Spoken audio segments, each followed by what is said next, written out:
We have a letter that Warren wrote that lists the reason that he believes most money managers tend to underperform. One was number 2 was 3 was the 4 was and 5 was.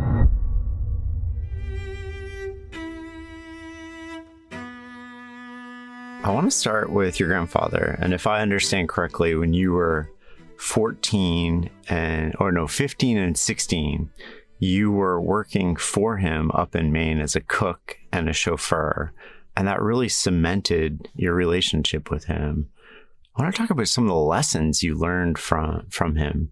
He was, in many ways, a great man, and in many ways, a very difficult and very flawed person, which I guess just makes him human.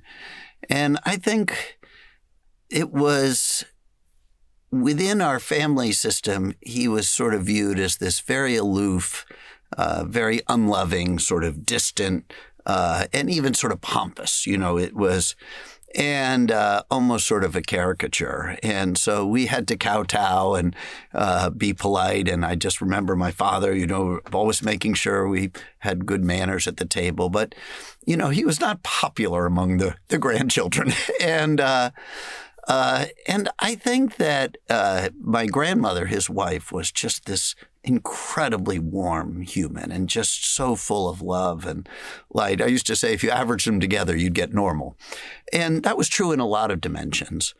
And I think that summer that I worked for them, I was able to sort of see much more of him, see him outside of the context of this sort of patriarch. And increasingly, I became interested in just the breadth of his knowledge. I mean, it was amazing how he was just reading all the time. He was curious all the time.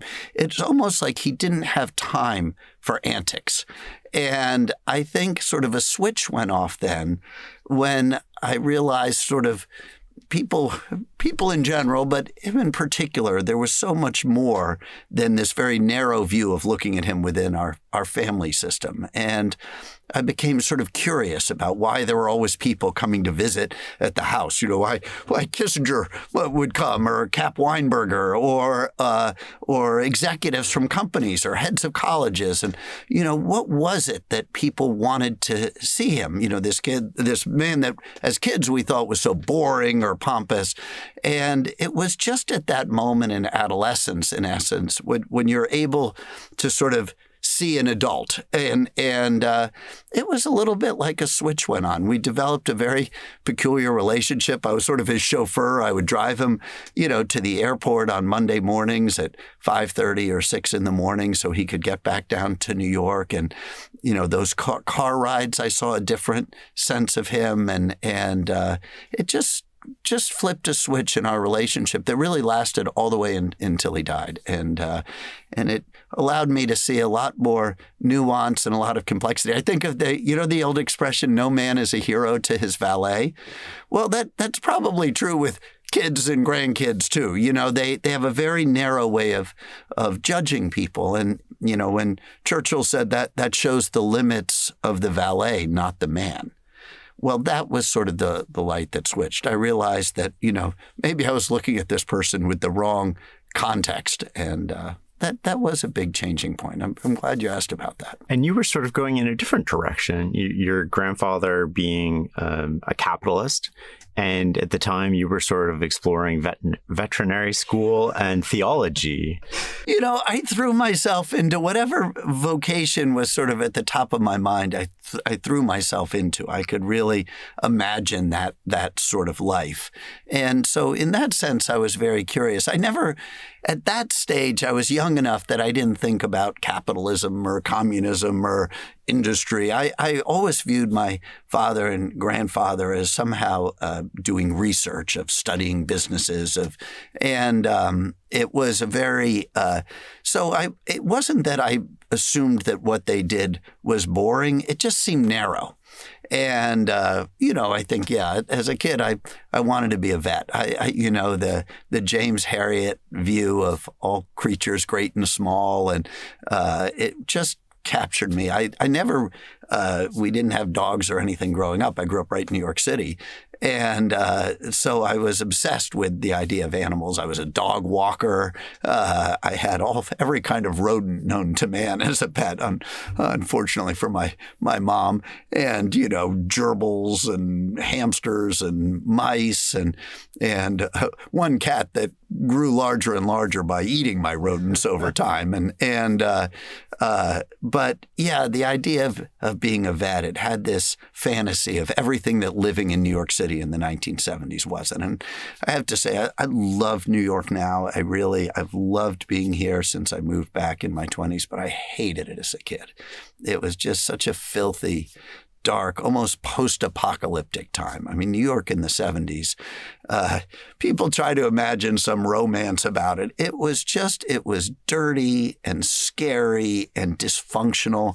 There was a garbage strike. The power blackout in 1977. It was like there were riots. I mean, it just, I carried mug money going to school in the morning because the crazy theory of Upper East Side parents was that if you got mugged, it might be good to have a little money to give them so that they didn't get mad. Well, I'm no expert on Pavlov, but I think it's a really stupid idea to give little skinny kids a bunch of money to carry around with instructions. Just give it to anybody when you get mugged. But I just remember thinking it was it was what I wanted, this sort of image of the British countryside and sheep and cows and farming and horses and animals. That just was a complete vision of Oz to me. And so being a vet was sort of how that vision or that desire to live a different life manifested. And so, and I was quite serious about it. I worked at the Humane Society in New York for 2 summers. I worked at the Bronx Zoo as a intern, which was a crazy job to take the subway out to Tremont Avenue, in time for early morning feeding. And mostly I cleaned cages is what I did, but I cleaned cages all over the zoo. So I worked in the camel barn and the elephant house, but I also worked in the world of darkness with other nocturnal animals. I worked in the reptile house, even in Wild Asia, which is an area where theoretically the visitors go by monorail around the top and the animals are free. Well, of course, they're not free. There's a whole series of pens but that was an amazing experience and an amazing place to work. So I was very serious about it. And as a friend of mine told me much later, it was actually a priest that I worked for, said, I was confusing loving animals with wanting to be a vet. And they are very, very different things. And I definitely learned that. Was this driven by your father saying, go get a job, or was this all self-driven? Well, I give my parents enormous credit. There was a rule from about the time we were 13, which was, you were allowed in the house, 3 weeks without a job. So that sort of got you through, Christmas break or spring break. But the assumption was you were going to work in the summer. And that was sort of the assumption all the way through. But to their credit, they felt like, if it was an internship at the Bronx Zoo or whatever, or working at the Humane Society, that was fine, and they would pay you for that if the job didn't pay you. Everybody had summer jobs, and it would never have occurred not to. I think I was a little bit more obsessed with the idea of,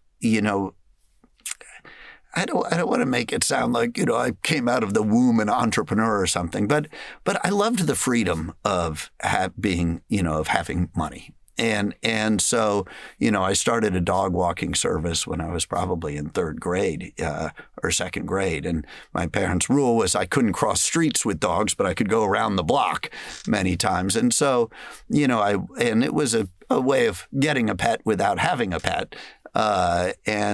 When the mayor passed the pooper scooper law, I mean, again, going back to New York in the 70s, you just can't imagine the amount of dog crap that was everywhere. I mean, it was just part of walking down the street. There were songs about it. It was just everywhere. And so, this law was passed that you had to clean up after your dog. Well, people couldn't imagine it. like they really couldn't imagine. Now, by then I had worked in the Humane Society. I'd cleaned a lot of animals' cages. It was not something I was at all squeamish about.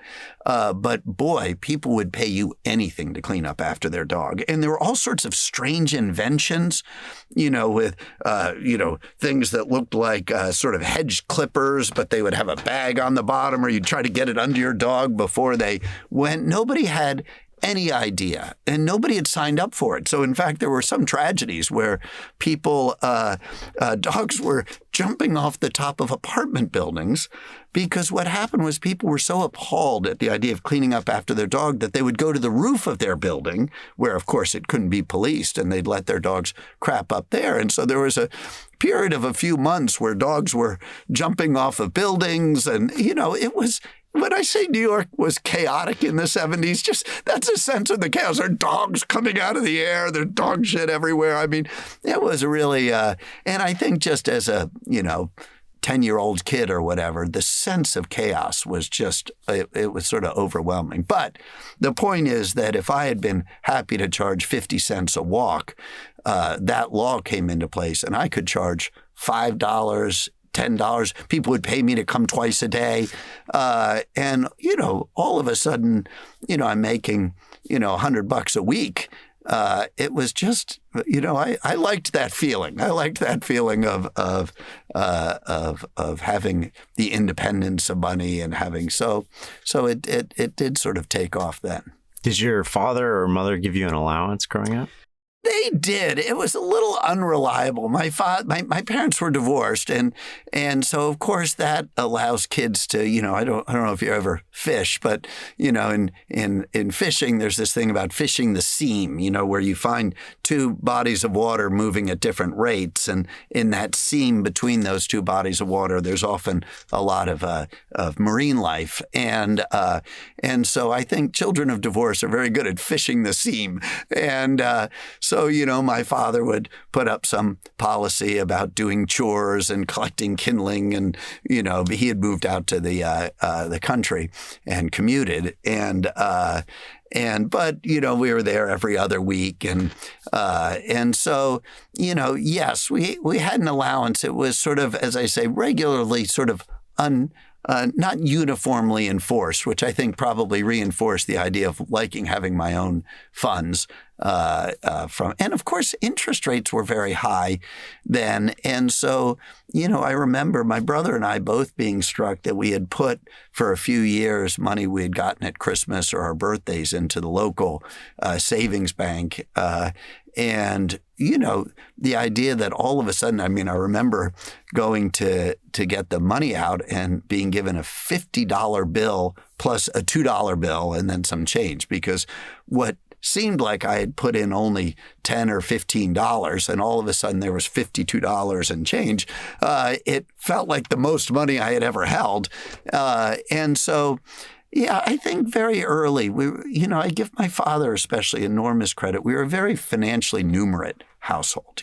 That was, sort of a language that was just part of it. Savings, what interest rate meant, how money could compound. He was very good at object lessons for those sorts of things. What were your dinner table conversations like growing up? Particularly with my father, we would be out there on every other weekend. And so, of course, that would begin on a Friday, which meant that Wall Street Week was on. And my father is very anti-television, and not even in a sort of fanatical way. He's just not interested. He just finds it an amazing waste of time, and it is one of the things that I really admire about him. But Wall Street Week was an exception. I felt like Louis Rukeyser must be a relative or something, because he was in the dining room, a little TV, watching Louis Rukeyser speak. It's funny, when I was near the end of Louis's life, I went on the show, and he made this comment that he had all three generations, my family, on his show, and which my grandfather had been on independently of my dad, and then I had been on, and so that was sort of a nice thing. And I think, given the idea of how important that show was growing up, there was something nice about that. But I think I think there was a lot of banter. I was generally the sort of the table provocateur, but my dad's a great sort of storyteller. His breadth of information, like what he knows about, and his ability to describe businesses as stories. It's funny. I don't know if we'll get to this, but I was just with. Who was I with that was talking about how humans think in stories? And it makes sense if you think over the course of evolution, how wired we are to learn by storytelling and story listening. And I've always argued that, like, if we really want kids to get excited about STEM and like learning science, throwing a bunch of formulas at them and calculus, it's going to work for some whose minds really can see that. But I sure wish every freshman in high school or every sophomore in high school was taught the biography of science. Think of the movie Oppenheimer.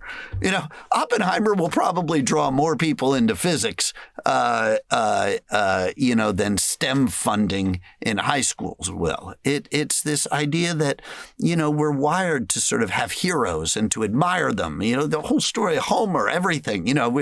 It's how we learn. We imitate, we study, we lionize people, we vilify people, and we affect behavior that way. And I would wish that we told more stories about scientists, about what it was like for, Heisenberg, pacing around this island in the North Sea, trying to, coming to terms with the math of quantum mechanics and losing his sanity because it couldn't be right.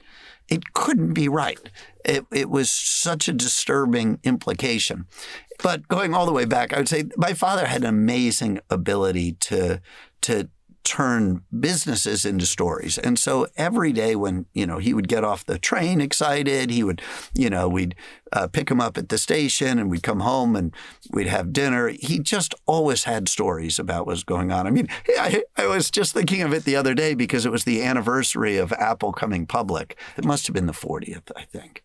But anyway, I'd heard something about it. And I remember my father telling the story about these hippies in his office at Fiduciary Trust Company, in downtown New York, respectable trust bank. And he said, this guy shows up in sandals.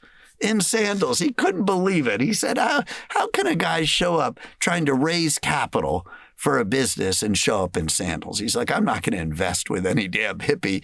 But of course, he was trying to teach us a story about, about respect and knowing, who you were meeting with, but also this sort of the craziness of the idea that these young hippies were raising money for some crazy computer company. And he had been very close at the founding of Intel. So it was an area that he was interested in, but he just thought these guys, Steve Jobs, these guys seem crazy. And, but that would be a good example of what we would talk about at the dinner table, him talking about how some guy showed up in his office in sandals trying to raise money for an IPO of a tech company. And it's an enormous strength of his. It's just that, passionate curiosity, and his enthusiasm was infectious. Are there any particular stories that stand out about moral lessons or businesses that still stick with you today that you try to pass along? I mean, the list of business lessons is sort of endless. I mean, in other words, that was just sort of constant. I mean, just going. I'm not sure how much it was stream of consciousness for him versus here's my lesson plan of trying to shape my kids. And of course, he had 6 kids and everybody got different things out of it. There were ways in which the business stories really resonated. I don't know if I've ever thought of that question in that way. I would say one story that really struck me and that I was remembering the other day was about a man who, as he described it, one of his inventions. He was a brilliant polymath, businessman, inventor, and he invented the yellow tennis ball. I remember him telling that. And he was telling us the story because the man had been bitten by a bat and had done nothing about it and had died of rabies. This enormously successful person. And I remember it being so out of left field, the idea of somebody dying. And, and he said, the point is this guy that was so brilliant, but it never occurred to him that he could die of rabies. So I don't know how much my father intended that lesson to be a lesson about hubris or about domain knowledge or, about the closeness of tragedy or just about we were in the country now. And so if we got bitten by anything, to be sure to tell him. I just remember that being something so out of left field and being so different than anything that we had ever talked about. It seems really interesting because like when you would have guests over or your parents would be talking about business, you were at the table, which I would think is different in that generation as well, where kids were supposed to be seen and not heard and sort of like go to your room and, the adults are talking. That is true. I mean, again, because my parents were divorced, I had the gift of being exposed to two very different households. And both very admirable in some ways and very dysfunctional in some ways. And I would say that, my mom was from an old Boston family and her mother was Australian and there was a lot more formality there, and my dad is structurally informal and structurally inclusive, and that more the better. And he was very comfortable with us being included in that. He felt like he didn't want that all to be a mystery. I never viewed him as some businessman that went to an office where I didn't know what happened there. Every one of his kids understood and can do a pretty good impression of him on the phone with the trading desk and, what the hell's going on? And, or listening to him at the other end of conference calls when we were traveling as kids. He was very much always comfortable being a remote worker before that was fashionable. I mean, my dad was out of New York State for 6 months a year from the late 70s on. And so that meant he was working, I remember the first cell phone, the big thing that looked like almost a crate that he would carry around. And it's not that he was short-term trading. He just wanted to make sure he never missed a conference call or a earnings release or, he used to say, you call 10 companies, you learn one thing. You call 20, you learn two. And, so it was sort of a numbers game. And so we were always hearing one side of that conversation, whatever it was. And that was, from the time we were little kids on. So one of my favorite anecdotes, I'm going to fast forward a little bit here to you going through sort of exploring the veterinary option, theology. You start out in banking, you end up working for your grandfather. And he has you writing the insurance letters. You ask, why bother when nobody's reading them? And he had a really interesting response to that. Yeah, which is you write it for yourself. And Shane, it's so amazing that you say that. On the walk in, a fabulous book on AI is called The Coming Wave. It's written by one of the co-founders of DeepMind. And I was listening to it this morning, and it was talking about, obviously the ability of the AI models already to do very good writing. And so that exact anecdote was on my mind as I was walking over here, because I was thinking about how strongly he said, the writing is not about the product for the client. It's about what you learn by writing for yourself. It is. And so it didn't matter that we sent out this insurance letter. I don't know. We probably sent out a couple, 200-300 copies a week. By the time I was working for him, he was probably already in his 70s. So a lot of his peers had long retired. And, I wasn't sure anybody was reading this. And I mentioned that to him. And he said, well, we write it for ourselves. The discipline of every week going through, reporting on any company that had reported earnings, what was happening with inflation, what was happening with investment returns, was there any specific company news, what had been the performance of the indices, which we would calculate by hand. There was no, were there new, were there demutualizations happening, whatever. But I was realizing in this, coming wave of AI, the idea of being alienated from your work, not realizing, I was interviewing some interns, potential interns, and at our place, and they were obsessed with this wanting to work remote. This idea that, hey, I want work to kind of be not interfere with my lifestyle, and it's interesting because they all had been in college during COVID, and so I said, so tell me about COVID and college, and it sucked, and I said, why? And they're like, well, one, you didn't learn anything. Two, you didn't develop any relationships. And then three, and this was really powerful, is everyone cheated. They felt so degraded by the experience. And I said to him, so why do you think work is different? Like, what is it that makes you think that work should be different than college? So you got your degree with a lot less effort, so you got the outcome. Why are you so unhappy? And of course, you're unhappy because you were alienated from the experience. Well, how can't it be the same at work? If you really think the goal of work is to invest as little as you can in order to get as much payment as you can, of course it's going to suck. And of course everybody's going to cheat, and you're not going to have friendships, and you're not going to learn anything. But this idea that is how we're wired, that's what we really want, is so demonstrably false. We crave competence. We crave it. It is just, it's been our superpower as a species. Stories is part of it, but we love getting better at stuff. We're tinkerers. We want to improve. We want to learn. We work together. We turn little things into competitions. You watch the way kids play. And so this idea that somehow the fact that I can push a button and AI could write my annual report or write a reference letter for somebody that I care about for something that they care about. Well, I have no doubt that can happen.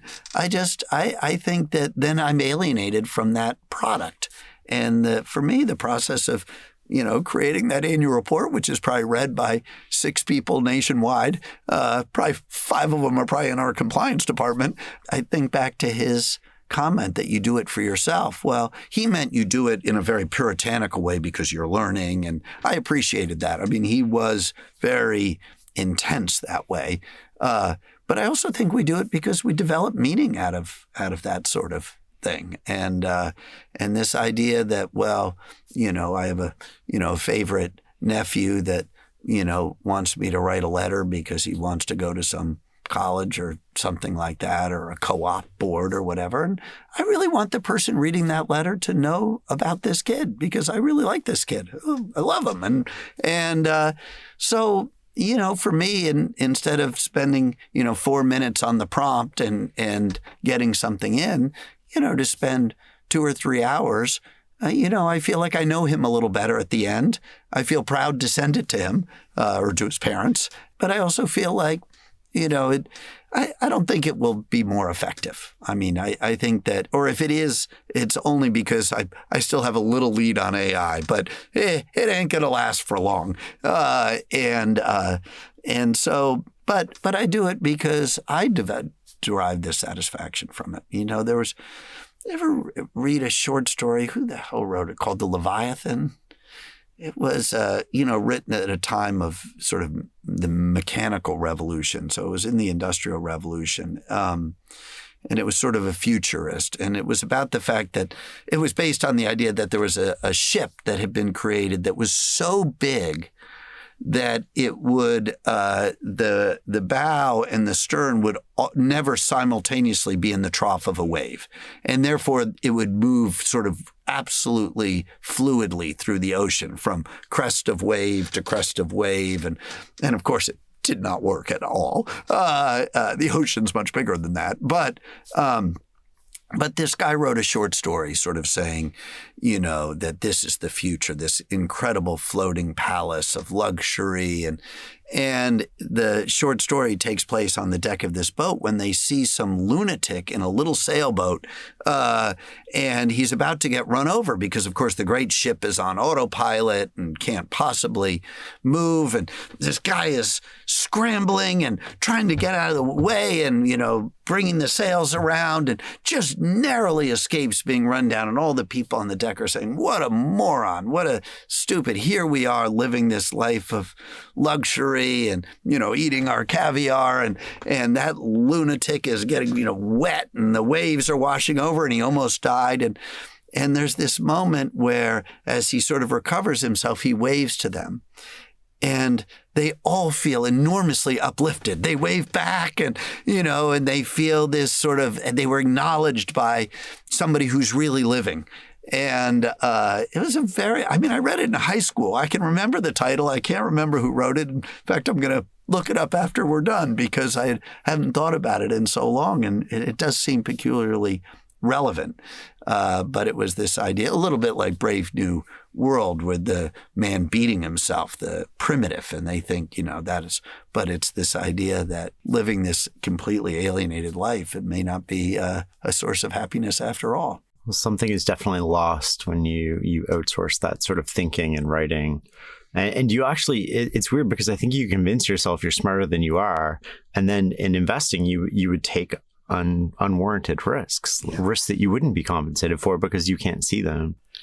Yeah, it's a little bit like that sort of hard form. I love that joke about the efficient market theorists where, they're walking down the street and there's a $20 bill and one says, are you going to pick it up? He says, no, because if it was real, somebody would have already picked it up. Yeah. And this idea that sometimes by taking that shortcut, you just become well, of course, I'm an old newspaper lover. And so I'm heartbroken at how few newspapers I can read in their traditional format. And so I have to get better at reading on a screen, and I'm not very good at it.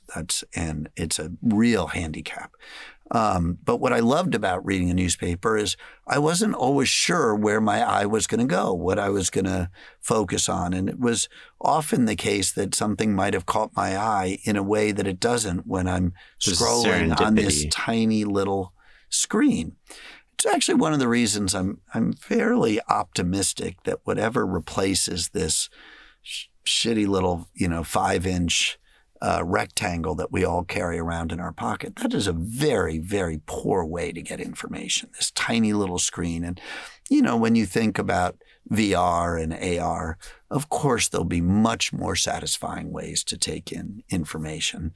And that will be the functional equivalent of what that big newspaper page was, which if you think about it, it's like the IMAX of computer screens. Open up the old Wall Street Journal, our Financial Times, how big it was. It's actually sort of amusing if you were to look at a paper from 20 years ago versus today, even a print paper like the Journal, or, it's probably 40% smaller, maybe 50%. You don't realize it's happened a bit at a time, right. But just how big a newspaper used to be versus what it is now. I want to come back to writing a little bit. You write memos to the board. Take me behind the scenes in terms of what you were saying and the conversations you were having and what you were thinking sort of through the crises that you've been involved in, from the 1999, 2001, great financial crisis, COVID, and today. Every crisis is different. I mean, that is for sure. I feel like in this very vicarious way, the bear market of the 70s, to me, felt like the big crisis. Now, I was a kid, right? So I only experienced it through my father. But somehow he had started the fund in 1968, so sort of at a high. And basically, the market was back to where it was in 66 in 1981. And so to me, what happened in the 70s felt like it was the big crisis. Now, you're looking through a kid's lens. So my parents got divorced, things were upended.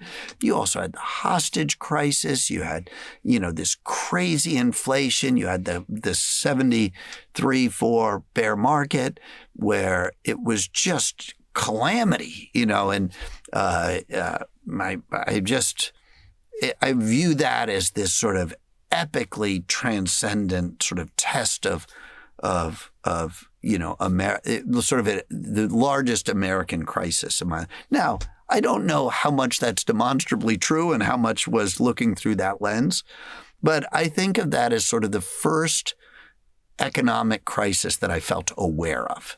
And, it just being in this time when everything seemed to be going wrong, the sort of the chaos in the streets and the divorces and the oil embargo and the lines for gasoline and, are you an odd number plate or an even number plate and riots in Los Angeles and New York and cities on fire and the loss of American sort of preeminence and the Olympic boycott and the Soviets invade Afghanistan. And, it felt like it was a time where everything was sort of hanging in the balance. And as I say, it was probably through this childhood lens. And then, you really fast forward to the late 80s and you had the S&L crisis. And I think because I was coming into business then, that felt like opportunity. Right. Now here it was one of the greatest commercial real estate crises. And, you'd probably have to go back to the 30s. All these look-through office buildings and the collapse of these big financial institutions, Bank of New England and things like that. But nothing about that felt scarring to me. It all felt like opportunity. But of course, it was where I was in my career. I had nothing to lose. I had nothing to lose. I could come in, and it reminds me of the fact that I described that 73-4 chaos, and because I remember my father and just my father was 30% cash in 1975. And so the fund dramatically lagged in one of the best market years of a decades, 75. The market went up 30% or something like that. And, the fund probably went up 20 because it was a third in cash. As he said, he was just beaten down. He'd just been wrong day after day after day. My grandfather had been living overseas. He was ambassador from 68 to 75 in Switzerland. And he comes home and he's like, this looks great. Now, his net worth was down 80%, huge loss. But he hadn't experienced it viscerally. So he just came in and he went on margin and he levered up and he probably had one of the best stretches of his entire career starting in 75. And so, obviously sort of the degree to which you're scarred in the trenches during the process. So, I missed that in the late 80s. So that became very foreign. And similarly, when you got to the late 90s, all of that excess of lagging, this crazy roaring bull market, it was corrected so dramatically and so quickly. And we were so well positioned for that. It wasn't like, in 2000, the market went down 9%, if I remember right, maybe 9.5. And it wasn't like managers like us who had stuck to sort of a discipline, went down 2. And the market went down 9. It's like we were up 9 or 10. There were managers we admire that were up 20 or 25 with the market down 10. It was so that also didn't feel scary. Now, you throw 9/11 on top of that, and then all of a sudden that's very visceral, right? We had offices in the Trade Center, and that had this sort of disorienting fear. It had sort of a shockingly mild economic impact, but it was so visceral to us as individuals, and it was so visceral to us as Americans too. The whole country was so shaken that there you had a crisis where the economic impact and the psychological impact were sort of mirror images of each other. Well, then the funny thing is you roll into the great financial crisis, and that was the opposite. What we saw in the front row of that was the whole system about to collapse. And did you see that before it happened? No. No. I felt smug because of what we had chosen not to own as the excesses got wretched.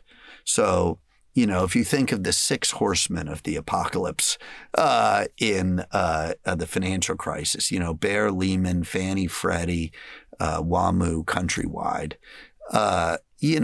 we didn't own a share of any of them. And yet here I am running a financial fund, running a fund that probably had 40% in financials as well. And so I felt very well positioned going into that. I felt like, there's excesses and we're not anywhere near them.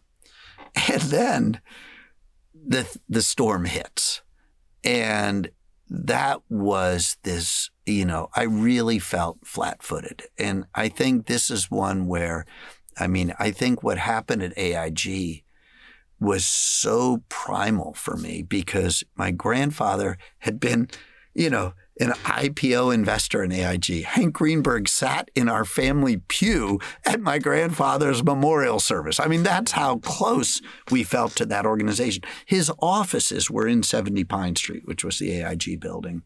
And you had a company with $100 billion of net worth, $80 billion of tangible net worth, probably had 17 or 18 billion dollars of earnings that had nothing to do with financial markets, and it couldn't go illiquid because to get your money out of an insurance company, you have to die or crash or have a claim. You can't just... There's not really a run. You can't get a run on an insurance company. So the old saying I sort of grew up with, which shows you a very strange upbringing, was, banks go illiquid before they go insolvent and insurance companies go insolvent before they go illiquid. And yet here was AIG going illiquid. It didn't make any sense. And I couldn't. So I just kept thinking, no, it's going to be okay. It's going to be okay. And then bam, one day we're down 90% diluted in a single day. And of course you couldn't recover. And by the way, when it was all fully said and done, it was probably more like 95%. And so I would say what happened in the financial crisis was so disorienting to me. I felt we're well positioned, and then it was the Tyson, everybody has a plan until they get punched in the face. It all of a sudden I was punched in the face, and it was, and so we muddled our way through, but it was I give myself low marks for just the way psychologically I was so disoriented in that 2008-9 period. We lived to fight another day. We, in many ways, one of the things that we had done in that period was we had said, look, there's a possibility that even a company like Wells Fargo could be nationalized. If they can do it to AIG, they do it to anybody. Yeah. And so we de-risked the portfolio. Now, I had studied my dad enough to know that going to 30% cash was not the right thing to do. But it may have been, selling some Wells and buying Nestle. That ensures that if the crisis gets worse, we're going to own businesses that'll get to the other side. And if the thing stabilizes, well, Nestle's going to go up a lot too. It'll just go up a lot less. So in essence, we planted the seeds of a long stretch of underperformance relatively from that. We built wealth and we felt like that was job one. We had to get to the other side. But that was we're only just now beginning to sort of claw our way out of, a long stretch of relative underperformance. And it started with that. And then, of course, it culminated in some of this crazy free money stuff. But when COVID came around, that was the crisis for which I think we were the best prepared. It was one that it was like 9/11 in the sense that it took over people's psyche. It was so visceral, so real. The fear was real. And yet, even at the time, I think we felt very convinced that the economic impact would be transitory. We didn't know how bad it would get, but we had a lot of conviction that we owned companies that would get to the other side. We weren't worried in that way that we had been in the financial crisis or something like that. And so that was one where I felt we stayed very steady. And I think, of all of the crises I've been through, that was the one where I felt the greatest resolve that we were on the right course, that we were cognizant of risk, but we were not, in the sense of the financial crisis, de-risking the portfolio at the wrong time. We weren't letting the emotional fear that came from having, your physical safety in question undermine our focus and our discipline around the portfolio. And so that was one where I felt we sort of got better. 3 distinct rabbit holes I want to go down there. The first one is that you use the word positioning multiple times. Talk to me about the difference between positioning and predicting and why you chose that term. I think it's important. One of the great gifts of age has been, to me, I feel like there are some things in life that feel totally predictable. Like as you get older, you're like, well, I knew that marriage would never work, or I knew that was a bad idea. But you also become overwhelmed by how many things were totally unpredictable. Mm-hmm. And I think it's that focus on the second bucket makes me think a lot about positioning, about preparation versus prediction. And it is just amazing. This sort of prediction industrial complex is just nothing seems able to stop it because people want to believe. They want a crystal ball, and they've wanted that since, ancient Greece, and people have been willing to, look at chicken guts and look at, M2 supply, or look at, they'll just come up with something that will retrospectively have been predictive. But of course, it's a correlation, not a causation. And so I think just as a firm, we think enormously about that idea of positioning and preparation versus prediction. And so we tend to think of characteristics like resilience, adaptability, durability versus optimization versus it's not an optimizing sort of approach. There will always be people that are doing better. In the short term. So it's not optimized for short term, but it is, by definition, it's probably the most effective long-term strategy because you can't predict the future. So eventually you get a string of whatever your return is, but you multiply by 0. Whereas somebody's always outperforming you if you're not maximizing current returns, but you're maximizing longevity. But in the long run, you actually outperform them. Well, the absolutely optimal outcome will be achieved based on luck, right? In other words, it's somebody will buy that lottery ticket and will get a nearly infinite return, a billion to one payout or whatever. And so, I do think there will remain people, and you're right, in the very long term, it should be the case that if you avoid the blow-ups, mm-hmm. you make progress when the sun is out, but you don't sink, that over time it will just be a war of attrition. And it's something that my friend Tom Gaynor and I talk a lot about, is it's just staying in the game. And, it's funny watching the collapse of SBF and all of that. But, it was such an insane theory to think that, the theory would say bet it all every time that you have an advantage. And if everybody did that, you would get a better outcome net. But of course, it's an insane theory because you're certain to end up at 0. It's just a matter of when. And so it was such a disconnect in terms of this sort of mindset of, just the complete disregard for that Kelly criteria and for that idea of living to fight. And I think it's one of the, goes back to one of the reasons I love that we manage a mutual fund. I mean, I love that what we do ultimately ties to a very specific individual, that is going to retire or not, or is going to send a kid to college or not, because it does make us realize one of the really deep, dark, dirty secrets of money management is that, if you were faced with the choice of, you return 10% a year for the next decade and the market does 12, or you are 0 and the market's down 2.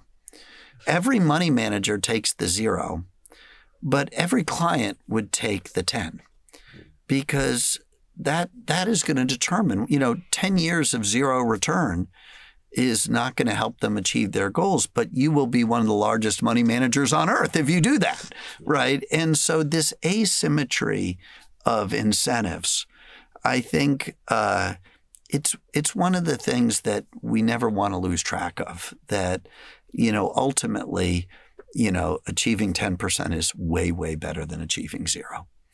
And that we want to beat the index over time. We want to beat the competition over time. If you have 5,000 competitors, you're going to have to go a very, very, very, very long time to eliminate luck being at the very top of that. But it doesn't matter to us. What matters to us is that person being able to afford their retirement. And so the 0 versus the -2, that, we'll take the 10 and we'll run the portfolio for that. And as I said, in the financial crisis, that meant that we de-risked. And I can look back and say that was wrong in terms of what happened. But in terms of what we knew at the time, I feel it was right. Or I give us some scope around that. I think in COVID, I think it's one of the reasons, some of the people that, I think we had a great advantage in that of, for example, not having an insurance operation, because I think what was really scary for investors that had insurance operations during COVID is they had no idea what was going to happen to their liability side. And so that also terrified them at a time when the assets were going down. Whereas for us, we felt, we were absolutely amazed at how well investors behaved then. You didn't see big redemptions. You didn't see people running to cash. And so that allowed us to stay very steady too, and to look at this, horrible, terrifying thing, but to be able to look at it with some dispassion around the economic implications. You sit on the board of Berkshire Hathaway, which is probably the company that comes to mind when I think of who's well positioned, no matter what the future, sort of what happens in the future, whether it's positive, negative, stays the same, $160 billion on balance sheet, like they're going to exist. They're passively stable almost. How do you think about that in terms of positioning and in terms of the risk management from the company? Well, there was a beautiful last interview with Charlie that Becky Quick did. And I give her enormous credit. Now, of course, she was recording that for his 100th birthday in January. It's amazing that it was like 2 weeks before he died. And it gave me so much pleasure to watch that. I mean, because he was just so lucid and engaged. If I'm remembering right in that interview, but if not in that one, and over the years, it's something that he goes to over and over, is this idea as Berkshire is run with the idea that that from the very beginning, that the people that were invested in Berkshire had 100% of their net worth in Berkshire. Mm-hmm. And that really does shape the culture there. So it's not that it's afraid of risk, but it will not, the sort of risks it takes are risks that are manageable on the income statement. The idea of Berkshire really, really being built to last, that is profoundly true. And I think that, I was saying to somebody that, being on the inside versus the outside of Berkshire, I mean, I'm going to Berkshire annual meetings since 1989 or something, and read everything that they've ever written and all the back to the partnership letters. And so it's not like there's a big surprise on the inside versus the outside. And if somebody was to ask me, well, was there any anything that seemed different or any change in nuance or emphasis? Or the one thing I would say is how profoundly and deeply Warren thinks about risk and thinks about how important it is that Berkshire can withstand just about anything. And I think, publicly they talk about that. But to see in the inside what that really means, how much they, and so, it is really been built with the idea that this is somebody's only asset and it needs to be built to last. And yet, amazingly, Charlie in that interview talked about how they, without taking much risk, they could have added a lot to returns by having a little more leverage. But that, that's not who Warren is. And that's not what he wanted. And the amazing gift, and who I would put in this category is Seth Klarman at Baupost. What's so amazing is that the investors in Baupost, I haven't looked in a number of years, but if you were to look over the long term, the cash, if I remember rightly, at Baupost is sort of average between 15 and 40% for sort of the whole time. I don't think there's ever been a time when it's gone maybe below 15. I could be wrong, but I'm pretty. So even in times of chaos, if you're an efficient market, cap M, efficient frontier, quant, you'd say, well, that was an enormously costly decision because you carried the cash the whole time. You never really ran it down, even when there was chaos. So the idea that, it's good to have a reserve in case bad things happen. Well, and yet the investors in Baupost have paid nothing for that insurance policy. Yes, there's a theoretical charge because you could say, well, if you didn't have that and we impute the rest of the return.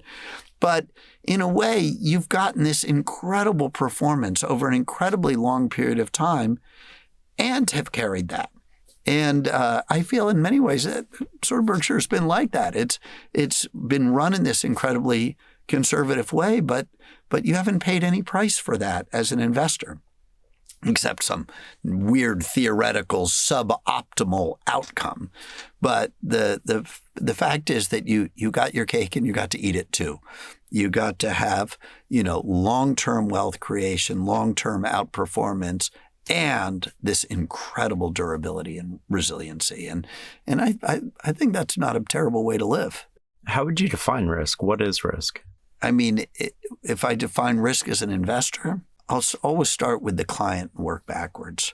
When I speak to a client, I think, for them, the risk for them is ultimately becoming beholden on somebody, right? They don't want to be beholden on the government. They don't want to be beholden on their relatives or their kids. They want that sort of financial independence. So you think very much, you have this sort of responsibility where, I sometimes joke, risk is being forced to change your lifestyle. There's a lot to that. I think a lot of people, particularly people that are savings and investing, right? It's, you have to recognize that there's a huge amount of people living hand to mouth and paycheck to paycheck. So I'm going to define risk in terms of the investing public. And I would say in terms of the investing public, everybody who invests is making a choice not to consume now in order to be able to consume in the future when they aren't producing. And so, obviously for them, risk is about that somehow that decision having been mistaken, right? In other words, they should have consumed now because they ended up with less. And so, I do think that, I joke that risk is about, a lifestyle change. It's one of the things we often, when we spend so much time with financial advisors that are thinking about how to manage client behavior. And I always say, the number one is if you can get them to spend less, that has just a huge benefit, right? Because it's not that they spend less, which means that they have more to save more to invest for next year or the year after. That's true. But what really matters is that you're annuitizing a lower rate of spending, right? You're sort of creating expectations. But I do think at a deeper level, I mean, the financial risk that people fear the most is this idea that somehow they lose their financial independence. And that there is real dignity in that. There's dignity in financial independence, and there's a loss of dignity in becoming beholden and becoming dependent. So I often think of risk around those things. And of course, at an individual investment level, risk is about the permanent loss of capital in that investment, and really over a course of a portfolio, because you can be taking a risk of 100% loss in an investment, and it can be a very rational risk to take. You better size it right. We mentioned earlier free money. How do you think about where we are today? We've just gone through probably the lowest interest rate period in human history, and we've printed more money. Yeah. How do you think about this? The scale of what we've gone through is really unprecedented. And I hate that word because everything is unprecedented. That's never happened before. Yeah. Money has a cost for reasons that are totally obvious when you just think of the structure of what it is. Going all the way back to Babylon, which is, I think, some of the first recorded interest rates had to do with, somebody has a herd of goats and you want to borrow a couple of goats for a while, right? You had to return to them the lost productivity, that what they gave up, the milk, or they gave up the kids or whatever it was from those goats. So in order to use their goats, you had to pay them something. Otherwise, why would they give them to you? And so interest rates is really about you taking the productive asset using a productive asset that belongs to somebody else, and therefore needing to compensate them for their loss of that. So of course, for all of human history, money has a cost, right? Because it wouldn't make any sense if you were providing a productive asset to somebody for free, right? It would. So the idea that we actually created that environment, and that we created this environment by driving down rates and then simultaneously printing so much that normally would have caused rates to go up, would have created a lot of inflation. But we created an artificial suppression mechanism by buying all that in. And that was like pulling back on a slingshot. And nobody has any idea where this is going to end up. I mean, it is the idea that we're done. Some of the euphoria that people feel today, that's nuts. I mean, talk to me about that, because it looks, from the outside in a little way, and I mean, you do this for a living, there's been no consequence, or very little consequence, considering the scale, magnitude, and duration of what's happened. Yeah. Well, I think it's going to play out slowly, but it is a massive sort of turning steamroller. And I don't really see any easy way out of it. In other words, I don't see the solution. Now, I'm going to put AI on a side burner because, of course, what has historically happened is that in some ways technology has often created a bailout. We will need something like that. I mean, certainly inflation will have to, the only way we can repay the debts that we have incurred is going to be by, devaluing the currency so we can pay back. And you could do that gradually over a long period of time with 3-4% inflation and let that roll through, and that chips away at it. And you can do that provided there's enough discipline to stop growing it. I don't think either one of those things are particularly sure bets. So I think we're still in this idea that, there's a fabulous investor who came out of T. Rowe Price who talked recently, I heard him speak about 2021 versus 2023 mindset. And the 2021 mindset is still that there's free capital, that, you grow, you'll always be able to get bailed out. And there's still a lot of that if you haven't been forced to the table. Now, owners of office buildings are finding that there is no access. And so you're seeing things beginning to change there. We saw some of the chaos at First Republic, at Silicon Valley, saw it in the UK pension plans. You've seen these real cracks in the dike that were quite dramatic, but very, very narrow. I think everything else is sort of rolling through as things reprice. So, private credit, private equity, venture capital. There's a lot of stuff that is going to take some time to play out. And as I say, the sort of wild card is that if you read the annual report of our own government, you would not finance them at 3 or 4%. Right. There's just no chance. And so one of the risks of deglobalization, there's so many risks. I mean, the idea that we could be giving up on one of the most powerfully constructive trends in the history of humanity. I mean, it wins at every level. It's not perfect, but it is so important and that we could be willful. Well, one of the risks of that is if China ends up with fewer dollars, then we have fewer buyers for the debt that we're issuing. And so there's a lot of ways it could go wrong.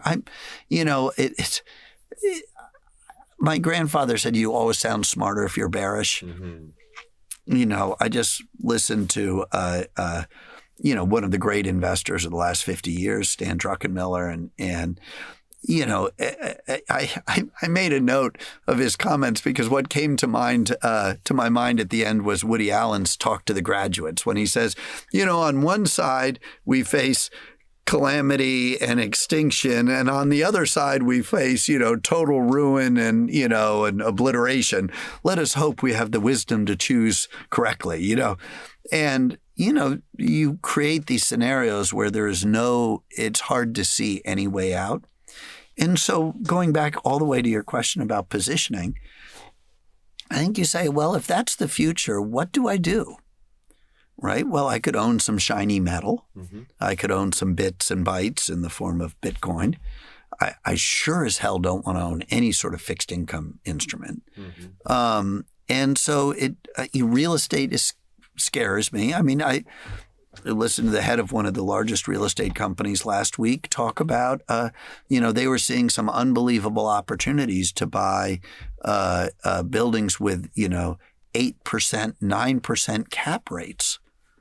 Well, what's so good about that? I mean, the risk-adjusted return on that is pretty small. I could buy Capital One at a 14% after-tax earnings yield.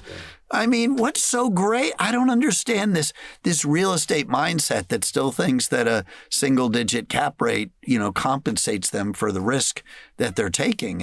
And as I said, you buy that at a cap rate. I'm not sure you could finance it at that, but who knows? I'm no expert in real estate. So I take real estate off the table. Venture capital, well, of course, there can be fortunes made. Private equity, I think there's one hell of a reckoning should be coming, but I feel that in a puritanical way, and it never seems to come. They seem to get away with it. When the government tries to pass laws on carried interest, it just seems so obvious that, even a friend of mine in the private equity space was like, well, it was good while it lasted. Even he couldn't believe that they're still getting away with it. It's just so... I'm jealous of the fees. I hate the accounting. I was arguing with the head of a very major private equity firm recently, and I was like, it's just despicable that you show your returns, but you don't adjust them for leverage. Like benchmark them to the S&P with the same amount of leverage. With all of that said, well, it seems to me in that world, owning Berkshire seems like pretty fabulous. And, when I look at the portfolio, the positioning of our portfolio, I think owning Google feels pretty good. Owning Amazon feels pretty good. Owning Meta feels pretty good. But sure, so does Capital One. So does Wells Fargo, Bank of New York, tech industries, the largest copper mines in the world. Whatever you believe about electrification, a lot of copper is needed. And they have the longest lives, some of the lowest cost deposits in the world. So I just feel like I can't predict. Stan creates a picture where I can't find any way out of it. But having said that, what am I going to do? Well, I'm gonna own businesses that are resilient, that can adapt, that have pricing power. Don't have too much debt. Don't have too much debt. Have global, durable. Have cash, current cash that allows them to reinvent. I mean, one of the dangerous things about the most aggressive type of growth investing is it just posits a huge amount of cash in the distant future. And it really underestimates all of the risk adjustments you should be making, because there's uncertainty that you will get that, but there's also uncertainty about what the discount rate should be when you get there. And I can perfectly easily see a world where rates go down to 2 or 3% for a couple of years, and then they're 8, 4 or 5 years from now. I just don't know how to handicap that. And to be fair, I've never met a rich economist, so I don't think it's really. I just think you have to think about how do you position. What you have no idea if you're going to be sailing through a storm, so just be prepared for that and have redundancy, have resiliency. But imagining there's some tropical island where you can go and drop the anchor and just wait it out, that's not an option. There is no safe harbor. Do you think there's a timeline mismatch between policy and citizens and also investors and CEOs and companies? Yeah. I think Brian Roberts is now in the top 5 CEOs in the S&P for tenure. And, in thinking about that, I think that the median tenure is something like 3.5 or 4 years. Whenever you get cycles that are in conflict, obviously we have an election cycle that is totally different than the policy cycle. It's one of the things that we should all, this jingoism and this anti-China sort of mindset is so dangerous because we stop learning. Right. China has done some things magnificently well, including lifting almost 1 billion people out of near starvation, poverty in a generation. But one of their great strengths has been this enormous long-term focus. And of course, that's been part of what's created businesses like Berkshire and Markel. I highlight Capital One because it's still run by the founder, right? He created that company, I think in 1986 or 87, still the CEO. The tenure of CEOs can really, really matter. The old saying in nepotism is that, a good farmer farms for his children. I remember Freddie Heineken saying to me very early in my career, making a comment that, pointing at this little kid that was playing by a swimming pool and saying, I make decisions for him. That's my grandson. What a huge advantage, right? Versus the average sort of. And by the way, private equity loves to tout that they are great managers. They are always looking for the exit, And it's interesting, right? Because Berkshire Hathaway was able to do what it did because Buffett owned so much. He wasn't worried about somebody else coming in and sort of usurping control. Like if you think about, if you scale the numbers down a lot and you take 160 billion, if a private equity fund would see that and be like, oh, we're going to buy it, dividend the cash out. But you can't do that because structurally. Well, that's true. I'm not a total believer. People have used that rationale to create AB stock and things like that and controlling stock. And I have mixed feelings about that. To me, it is curious that Amazon never needed that. They didn't create super voting shares where you could own a tiny economic interest and yet. So I have mixed feelings about controlling stock. But on the other hand, I do not have mixed feelings about the idea of how long-term investors get screwed by short-termism creeping in. And if I'll give you a good example, Costco had a classified board, which meant that, only a certain number of directors could be elected each year. And that operates as a fairly effective poison pill, because what it means is if you wanted to get control of that board, it would take you 3 years. By and large, as investors, we don't love that sort of poison pill. We think however, in the case of Costco, we really supported it. And we supported it because we said, Costco, we want them to have an incentive to report earnings exactly as they are. Or put differently, we don't want them to have a disincentive for doing that.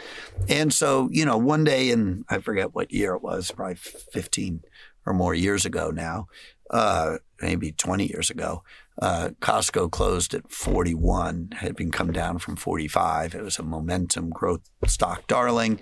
They reported a bad quarter. That stock opened at 27. And we amazingly bought 17 million shares that day. It was one of the great trades of my whole career. And you could talk about how much I screwed it up that we still don't own those shares, which we don't. And so that was a terrible mistake, selling it over time, and one that Charlie was always willing to point out.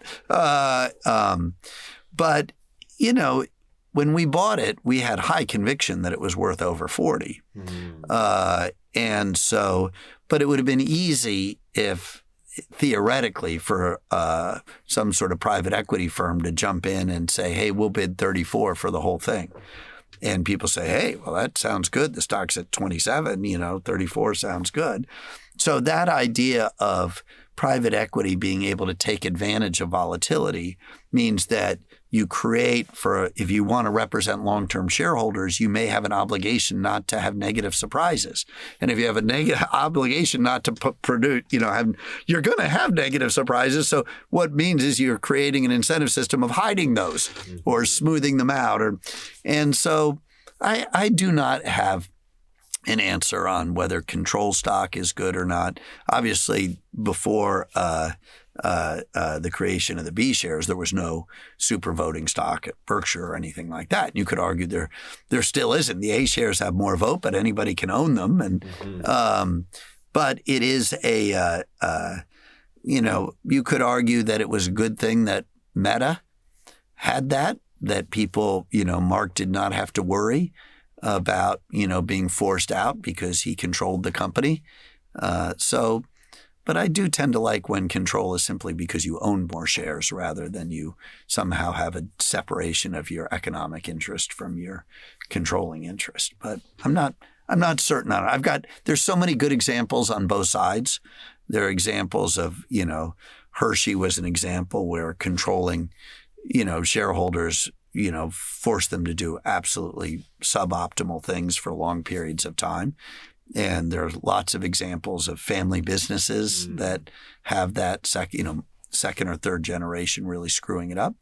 But there's so many success stories too. And you look at some of the Graham family and things like that. And so I'm torn. I'm not sure I really welcomed it for companies like Google and Meta. I didn't like it. I didn't like the way venture capital firms were convincing founders to do this. And at the same time, I actually had this argument with a very prominent venture capitalist publicly at a conference where I said, have you ever invested in any company where you haven't asked for a seat on the board and the answer was no. So why do you think that somehow your equity is more valuable, that you should have a seat, but no other owner should? And especially after you've sold out. Yeah. So they would go and, sort of create this view that, let us be your backer because we'll ensure you're always in control. And it drove me crazy, but that's okay. They made a lot of money. So hats off to them. You mentioned Munger a few times. How did you guys meet? Oh, God, it's such a great story. My grandfather built this fortune. I mean, it was amazing. He borrowed $100,000. When he died, it was $800 million. It was held in a trust as long as my grandmother, his wife, was alive. And when she died, it was $2 billion. But 100% of that money, 100% was marked for charity. That was his belief. He'd told us all from the beginning. My father's done the same thing, unfortunately. So they've really sort of followed what I would call the Carnegie Buffett school versus the Munger school, where I think Charlie said on that same podcast that half of his net worth had already been transferred to his kids, and he has fabulous kids. I was working for my grandfather, and it was clear that the capital of his firm was all going to go to charity, and so it couldn't function as an operating business anymore.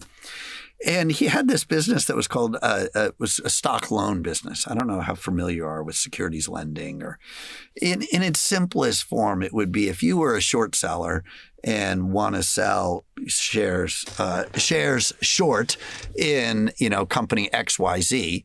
The person who buys company XYZ from you is not interested in the idea that you're short. You need to deliver them some shares. So what you do is you go find an owner of XYZ and you say, hey, can I borrow your shares for me to deliver in? And the guy says, well, what are you going to give me for collateral? You say, well, I'll give you 102% of the value of that short position. And I will give you that, but you've got to pay me interest on that money. And so there is a very, very thin profit margin that is basically tied to the relative credit of the borrower versus the lender. And you make a tiny little crumbs of spread. So my grandfather's firm had this portfolio of appreciated stocks. A best example of all is Berkshire. And Berkshire for many, many years had a charity program where if you owned a share of Berkshire, each year you were given a dollar amount per share that you could assign to any charity of your choice. Mm-hmm. And companies have this tax incentive, and usually the CEO decides and gives it to whatever his or her favorite charity is. But at Berkshire, they said it's much more democratic to let each person vote. So for many years, but in order to be able to do that, you had to own the shares in your own name. Right? It had to say your name on the stock certificate. So very few shares were held in street name. And because there were very few shares in street name, if you wanted to short Berkshire Hathaway, it was really hard to find any shares to borrow. And so my grandfather, having a brokerage firm, having a big position in Berkshire, and all of these people that wanted to short Berkshire, well, there was a big thing in the 80s particularly, that this argument, Berkshire is just a closed-end fund selling at a premium. So there was an obvious trade that all these really smart people would talk about, which was basically short Berkshire, buy some Coke, some Cap Cities, some Freddie Mac, buy the public companies, and you pick up a nice risk-free arbitrage. Well, of course, the shorts got killed for decades, but of course, they still wanted to keep doing it. Short sellers are often convinced that they're right. Even, you think of the Tesla short sellers over the years, they just didn't want to look at the facts. And so my grandfather loved this because he could make an extra 1 or 2% a year by lending out Berkshire to these crazy short sellers. And it sort of delighted him because he thought that they were completely wrong and yet they were going to pay him. So anyway, he had a guy who ran that operation. And the guy gradually said, well, how about if you pay me 20% of the profits that I make lending out stocks? And my grandfather said, great. Well, next thing you know, he's got, 10 or 15 employees in the securities lending operation. And they're acting, not just lending out his own securities, but acting as what's called a broker finder, And it was sort of out of control. And so my grandfather, who was 80, sort of said, "Jesus, Chris, I don't know what to do." I said, "You got to get out of this business. I mean, we're doing a couple of billion of footings a day, and I don't even know some of these counterparties. There's this one here I've never heard of, in Greenwich, Long-Term Capital. I mean, I don't, So, a miracle. So I'm like, I'm going to get us out of this thing. So I decided I'm going to try to sell it. I'll try to sell this operation because we're going to have to close it down when he dies anyway, because the charity couldn't operate that business. So I was thinking of who would be a good buyer. It needs to be somebody with a really strong balance sheet, a big portfolio of appreciated securities, great credit and credit rating. And so I thought Berkshire. Now I'm like 26 years old, and a guy named Bob Lenzner, who had was somebody I knew in New York, who was a friend of Sandy Gottesman's, I think, and he knew Charlie. And so I said to him, "Hey, do you think you can put me in touch with Berkshire?" And he said, "Sure." And so he put me in touch with Charlie, and Charlie said, "Well, I'm going to be in New York for, I think, either Costco or a Solomon meeting, and I'll have breakfast with you." So I show up at 8 o'clock at the Millennium Hotel downtown in New York, and I pitch this stock loan business. Like I throw it right out there. I have no idea. And Charlie stops me after like 4 minutes, and he goes, "I have no desire to own a business run by 7 guys named Vinny." And of course, it was we literally had 7 guys named Vinny. I mean, it might have been Vinny, Tony, Mikey, but it was really a back office, slightly shady operation. And he said, "But I'm very curious about how you picked Berkshire and how you got where you are and what are you doing?" And we got talking about the insurance letter and my grandfather. And we stayed at that table until lunchtime, it was almost 4 hours. And it changed everything for me. I mean, and at the end he said, "Young man, anytime you want to, I'll make time to see you. Anytime you come to Los Angeles." And I enjoyed our conversation. And so I just started ginning up an excuse to go there all the time and would call on him. And I can't even put into words how much I just admired his incredible depth and breadth. And it's funny, the Venn diagram of what I admired about Charlie and what I admire about my father don't have a huge amount of overlap. They're very, very different.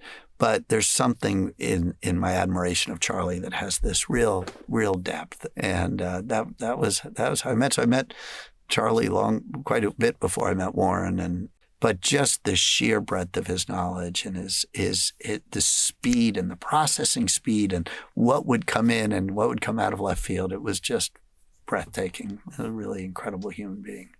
Talk to me about some of your favorite stories or lessons you learned from him. Well, it would be a book. If I was to think of like a couple of the things that mattered, there were things that mattered personally in a way that was very surprising. In my personal life, I went through an unexpected divorce, and I was having dinner with Charlie, and he was saying, I generally am not a fan of divorce because people don't tend to do better. It tends to be about a fantasy, and it tends to reflect sort of a lack of, realism. And all of the things he said about marriage over the years are so interesting about, trying to, be deserving of the partner that you would like to find and so on. But just in this moment where, I could feel, Charlie was a tough critic, and he never held back telling me when he thought I was, foolish or stupid, but I felt so deeply supportive too, that, that he was, it was coming from it was like the hardest teacher you've ever had. The hardest teacher you ever had is a tough critic. But you feel they're rooting for you. Like that's part of what makes them your favorite, I felt like that with Charlie, but at one point Charlie said, "Well, it's very hard to be blamed for someone else's unhappiness." And just those words, and in this moment that was for me, quite a low point in my life, and a time when it felt quite traumatic. Just the grace of that phrase, that it's very difficult to be blamed for someone else's unhappiness, and there can come a time when that's just too much. And he said it's particularly hard if you're wired in a way that you love somebody and you want to help them. Yeah. You're trying to make them happy. You're doing, and so he said it can get to a point where that's just too much. That was something that I wouldn't know how to describe that in any other format. It wasn't an investment lesson per se, but it was one that was very, very helpful to me. The story now is out. It was something that he had said to me when I was asking him about his happiness and how he owed his debt of happiness. And he said he owed it to his wife's first husband. But I'll give you one, though, that was also amazing, which was around Costco. We talked so much about Costco over the years, and we owned it for, 14 years, I think. So we had a long run with it, and the valuation kept going up and up. And it was a mistake to have sold it, not because the valuation went up, but because the reach of the business got so far beyond what we thought was possible. And so it was a real mistake. But Charlie made an interesting comment once, because I was challenging him on this idea that there's a certain number of customers that would go to a Costco if they didn't have to be a member. And so I said, let's say the membership fee is 2% of revenue. If you raised prices 2%, you would still be lower cost than anybody else. And yet you would have more customers. And because you had more customers, you'd have higher revenue.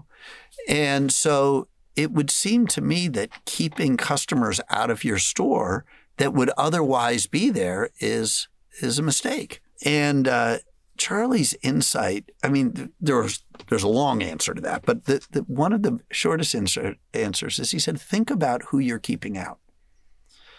Think about that, the cohort that won't give you their license and their ID and get their picture taken, or they aren't organized enough to do it, or they can't do the math to realize how they're.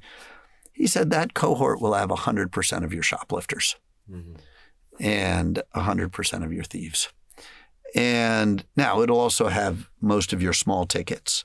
And that cohort, relative to the U.S. population, will probably be shrinking as a percentage of GDP relative to the people that are able to do the math, that are responsible enough. So going all the way back to insurance, somebody's credit rating is a great predictor of whether they'll crash their car. Well, because they're responsible and they tend not to cheat. So is being an Army officer, right? USAA doesn't need to know anything else about you, just that you're an officer in the United States Army, and they can offer you a lower price because they know you're not going to cheat. And the difference in fraud, of course, there's a lot of fraud in auto insurance. So if you don't have to charge for that fraud, you can charge a lower price. But the question is, how do you keep the fraudsters out? Well, Army officers is a good shorthand. Government employees used to be a good shorthand, which of course was what GEICO stood for, Government Employees Insurance Company. We'll just insure government employees, and we don't need to know anything else. Just you're a government employee, you have a lower risk. And so this ability to, Charlie's phrase was the intelligent loss of sales. He said, you're young and you just think more is better, more is better, more is better. But more is not necessarily better. It's who do you keep out? Who do you keep out of your company? Who do you keep? And, in running our own firm, there's so many lessons of Charlie's that were captured including having a board of directors made up of people that I don't want to disappoint. Well, in the mutual fund industry, that's very unusual. But we have a board of people that I really admire and I don't want to disappoint. Well, Charlie said you should, because they're the face of your client. And so have people on that board where you would feel a little sheepish to do lousy. And then you'll work harder. That's a good lesson. And but have things that make it hard for people to trade in and out. Now when we had the mutual fund trading and all of those scandals, we were in a wonderful position for that because we never let him in the first place. He's like, well, why do you want that sort of investor. Like, set their expectations. Keep them out. Like, you don't want to be the biggest. You want to be the best. And so that means you're going to have to keep a lot of clients out. And your life will go better if you keep them out. He said it's one of the reasons he gave up being a lawyer because, being a lawyer, he said it's tough because your most profitable clients are going to be people that you don't respect very much because they're always operating right on the line. They always need a lawyer. They're always trying to get around it. But, your best clients will be your worst customers. Well, that's a tough, that was part of Charlie giving up the law, and so those are, examples that, had very personal impact on me in terms of how we structured our firm, how I think about businesses and think about, that loss of sales, about, having, setting, putting, I have Charlie's bust behind me in my desk. He just said having physical reminders. Reminds me a little bit when I was doing my degree in theology that C.S. Lewis was somebody I admired a lot. And C.S. Lewis was very old-fashioned in certain ways. And one of them is he believed it's a good idea to get on your knees when you pray. And that's, I thought that was really sort of reactionary. I mean, you can pray anywhere. You just sort of, talk to the greater being, whatever it is, his C.S. Lewis's point was, well, we're animals. And boy, there is nothing like, being on your knees with your head down to reinforce in your brain that you are very vulnerable. And that gesture changes your mindset. That's why I'm going to be the last guy in New York wearing a tie. But I always felt it was respectful, going all the way back to Steve Jobs and fiduciary trust and my dad thinking, who is this hippie in sandals with his long hair and won't even get a haircut? But, we have clients, who come to visit us and, if they're coming from the Midwest and I'm wearing a golf shirt, it feels disrespectful. So part of it is about communicating respect to them, but it makes me feel like I'm ready for work now. It's why I'm a believer in school uniforms. I think kids behave a little better when they're in a school uniform. I'm also a believer in that. Was it your father or your grandfather who used to run down this street too? My grandfather. Because he was like, what if somebody saw me? I know. And it is an area where my dad and grandfather were so different. And again, both admirable, but in very, very different ways. But yeah, my grandfather always sort of had this sense of, he was a great man and it was important that Ben Franklin did the same with a wheelbarrow in the streets of Philadelphia. Oh, I didn't know in his autobiography, which is, 80 pages, there's a section about borrowing money. And he says, when you borrow money, it's very important that you do certain things. And one is that you need to reassure your creditors that you're trustworthy. And so he always advised paying them interest a day early. But another thing he said is he would load up these, big printing blocks and type things, and he'd have a wheelbarrow, and he would be seen pushing this wheelbarrow. And he said, it's important that they know I'm industrious. And so in the book, he says there were times he didn't need to do it.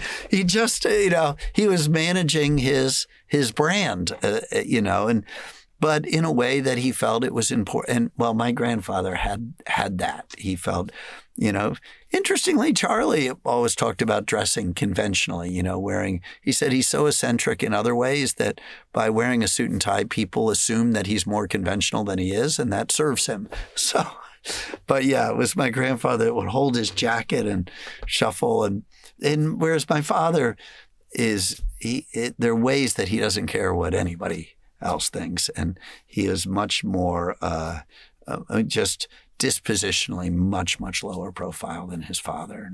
We talked a little bit about avoiding customers, which is like a form of inversion. Yeah. What do I want to avoid? One thing I've heard you talk about in the past is avoiding your weaknesses.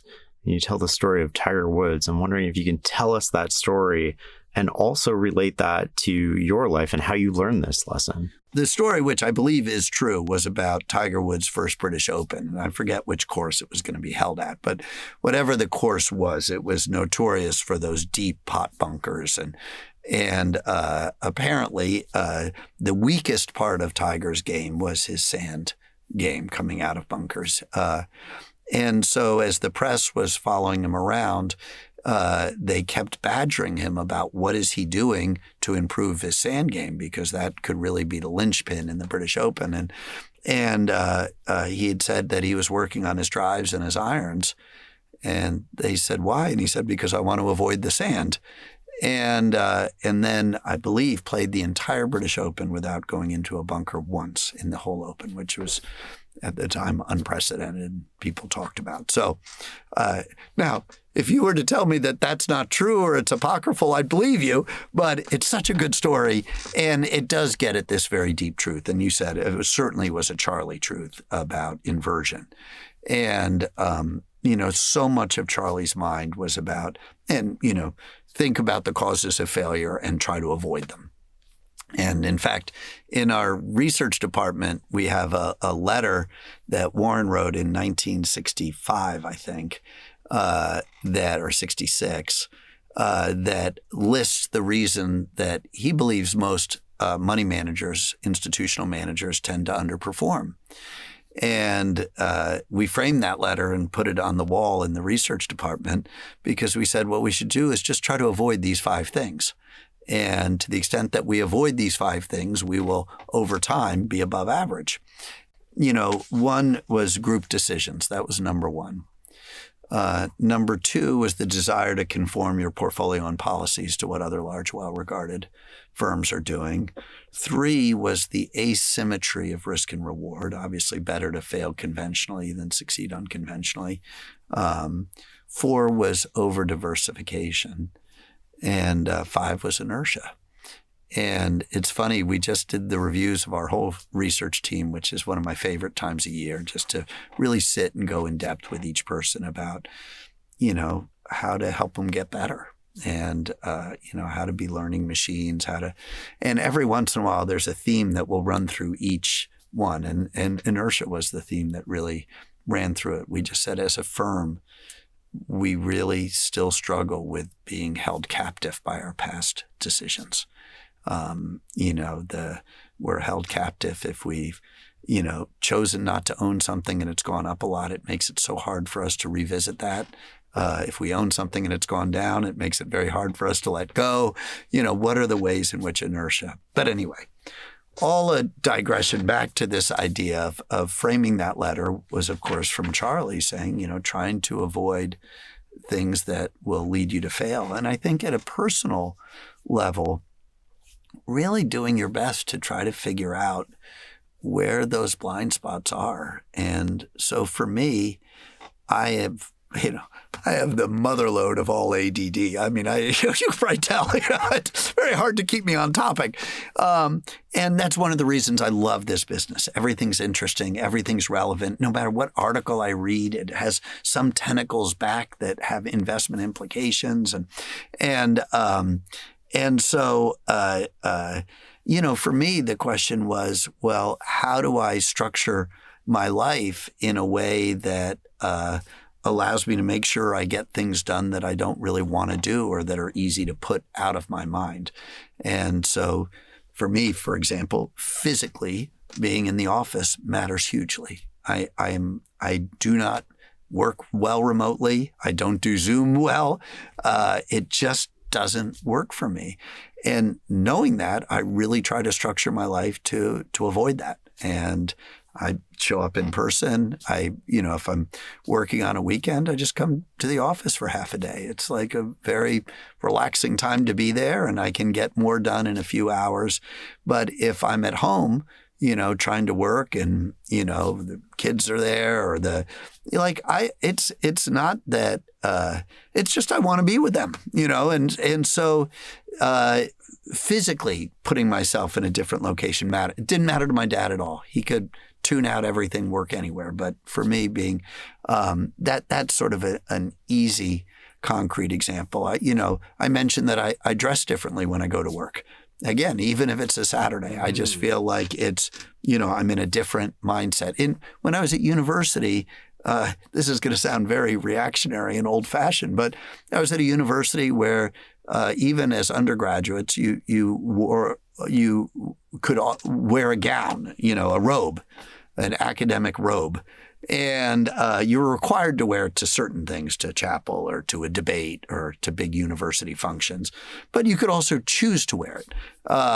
And, it's quite warm, and it was the east coast of Scotland. So, you didn't mind wearing your red robe. Originally, I'm sure it was to make sure that undergrads weren't, getting drunk in the streets or something like that.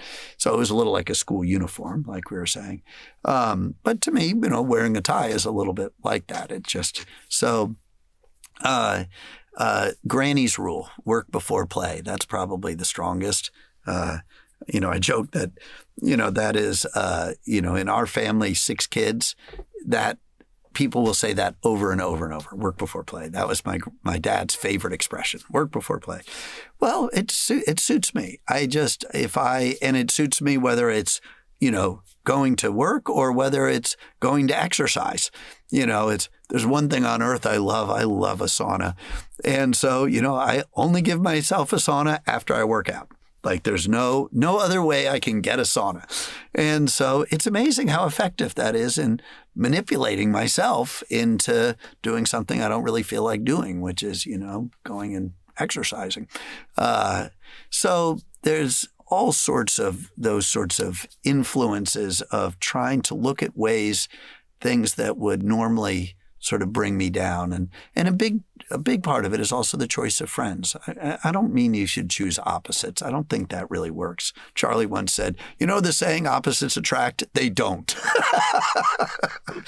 I do think having, colleagues especially that, fill in the areas where you're weak. And, by understanding the areas you're weak, you don't you don't end up in a Peter principle sort of effect. And it's a big part of how we try to manage the team is, to keep people away from the areas they're weak in, or at least take those away from being, completely destructive. What did St. Augustine said? For many, abstinence is easier than perfect moderation. And, for some people, that is the case. I'm very lucky that way. I'm very good at moderation in most things. But I've watched addiction destroy people's lives and people that I love. And so that's an area where, I keep a journal of every alcoholic drink I have a week because I love alcohol. I should be clear. I mean, I just think it's such a wonderful gift. I don't think it's a coincidence that Jesus' first miracle was turning, water into wine. It is every culture on earth, 152 countries or whatever it is, invented alcohol independently of each other in many cases. I mean, it's just amazing. So I love alcohol. I would hate to have to give it up. And I'm such a believer that it will destroy your life if it gets out of control. And I'm a believer in what Charlie said about the bonds are too light to be felt until they're too strong to be broken. I'm a believer it can absolutely take you by surprise. And so, for me, just keeping track of the drinks I have over a course of a week is a way of it, ensuring it never gets out of hand.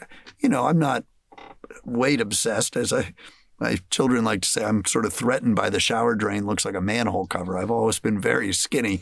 But I do weigh myself probably once or twice a week, so that if I end up, a couple of pounds above where I was, I just try to deal with that right away. Yeah. And where it can all be in sort of moderation, where I don't have to go to an extreme. So those are examples of some sort of self-manipulation as well. That's interesting. How long ago did you start the drinking thing? Oh, a long time ago. Okay. I mean, probably 20, let's see.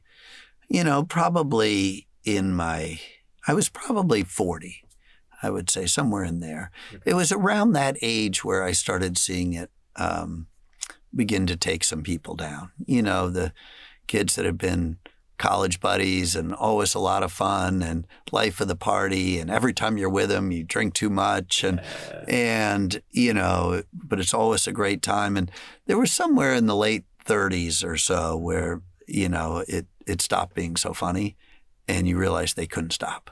And that's when I was like, ooh, this can. I don't want to be in that position. This can get away. And, it's so. That's interesting because that's been something I've been thinking a lot about recently too, in terms of like watching people and then also like loving wine. And at the same time, like, how do I prevent myself from being in that position, which I don't want to be in, and yet not having feedback on, especially during COVID, right? Where it was so easy to... So easy. And wine's the most dangerous of all because the portion sizes grow and the alcohol content has grown. So, you end up with wine now that is being drunk out of much bigger glasses, and the wine itself is 20 or 30% more potent than it was. That's a good example of something where you can do the opposite, which is smaller portions, smaller glasses. I love cocktails, so, I will craft some beautiful, spectacular work of art, but I serve them in very small glasses, which in the 50s was often how things like martinis were served, was in these very much, much smaller glasses. Even recently, feel I've been trying to craft. I've not succeeded in a no alcohol cocktail that's any good. I would say there is good no alcohol beer, the Athletic Club. I mean, by the way, that's a company that probably worth over $1 billion today, or $2 billion. A couple of guys in Connecticut. Just how do we make really great non-alcoholic beer where it's not an afterthought, where it's our mission? Yeah. That stuff's amazing. I mean, what a great gift. So, but I spent a whole weekend with a friend of mine. We bought every one of the fake spirits. We tried all different combinations. And where we landed was we developed a very good low alcohol, where it was basically making a Manhattan using fake bourbon, but real Amaro or real vermouth. Okay. And then chili bitters. And the chili gives it that bite that gives you the little burn, and there's some psychic connection with that. The Amaro has alcohol, so it gives you this, but the total cocktail probably has 20% of the alcohol of a Manhattan, but probably 80% of the satisfaction. But, you think about, I love what Hemingway said, it's not finishing the bottle that gets you in trouble, it's opening another one. And there's a lot to that too. I agree with that. I'm always like, if I wake up and I'm like a little groggy, not hungover, but you just mental fog. It's like, man, that second bottle of, that I know. Should have kept that one closed. Oh, that after dinner, that is but those are good. And so, I mean, I always had a glass of wine with Charlie, and I enjoyed that. That was one thing that surprised me. I was fortunate enough to be in his presence a few times and have dinner with him. And I was surprised the first time I saw him with a glass of wine. Yeah. And by the way, there's one other thing which I never, ever got to ask him about, but he never seems to go to the bathroom. Like, you'd be sitting with him 100%, that breakfast when he got up at noon because he said he had to go to a lunch. I ran to the bathroom, but I kept thinking at the time he must have been, he was probably only 60 now that I think about it, which is sort of hard to believe. Maybe he was a little older. Maybe he was probably 65. But I remember thinking, I'm not going to get up. Like, as long as he wants to sit at this breakfast table, I'm staying here. Yeah. But it almost killed me. And so it just, over all the years, it's sort of amazing. I don't know what his trick was on that. No idea. But, talk to me about raising privileged kids. How do you raise kids in a world where, I mean, you're the third generation of this in a way. Your grandfather is very successful. Your father was very successful. You're very successful. But you live in a different era where I know a lot of my friends are sort of struggling with, like, how do we raise kids in an environment where we have affluence? Well, I like what, Charlie said that money doesn't ruin kids. Parents do. And I would add genetics can too. I mean, you can look at siblings from the same family that make totally different choices. They've had roughly the same home life, roughly the same genetics, and something is different. Maybe it's peers, maybe it's, just some nuance in the one or the other. But I feel like for me, that was an area that, I could get pretty emotional about it because there were a lot of people that I know who are very successful investors. And their basic view was, thank God I married somebody that could, raise my kids right. That was not me. I actually married a woman that had a 4 and 5-year-old when I was only 28. And then we had a child together. We actually, functionally adopted a boy in there as well. That, to me, was, maybe the greatest source of joy in my life. I mean, I talk to almost all my kids almost every day. I don't think I was ever a helicopter parent. In fact, their line was I somehow managed to turn every activity into a helmet sport. And there's some truth to that. But I just loved raising kids. And I've actually got 3 grandchildren now. And it just, COVID, I had all of my children came and lived with me, and my grandchildren and my mother. And it was a glorious time. I mean, so I've always loved kids. I've loved little kids. So, I would say that I think having grown up in New York and really not been a part of that I think we felt a little bit like outsiders growing up. And I think, the 70s, everybody was an outsider, so there was probably some of that. But I look at my kids and I'm so proud of them. And they all worked through, we did have the same rule, like 3 weeks without a job as long as you're in school, and then 3 months without a job,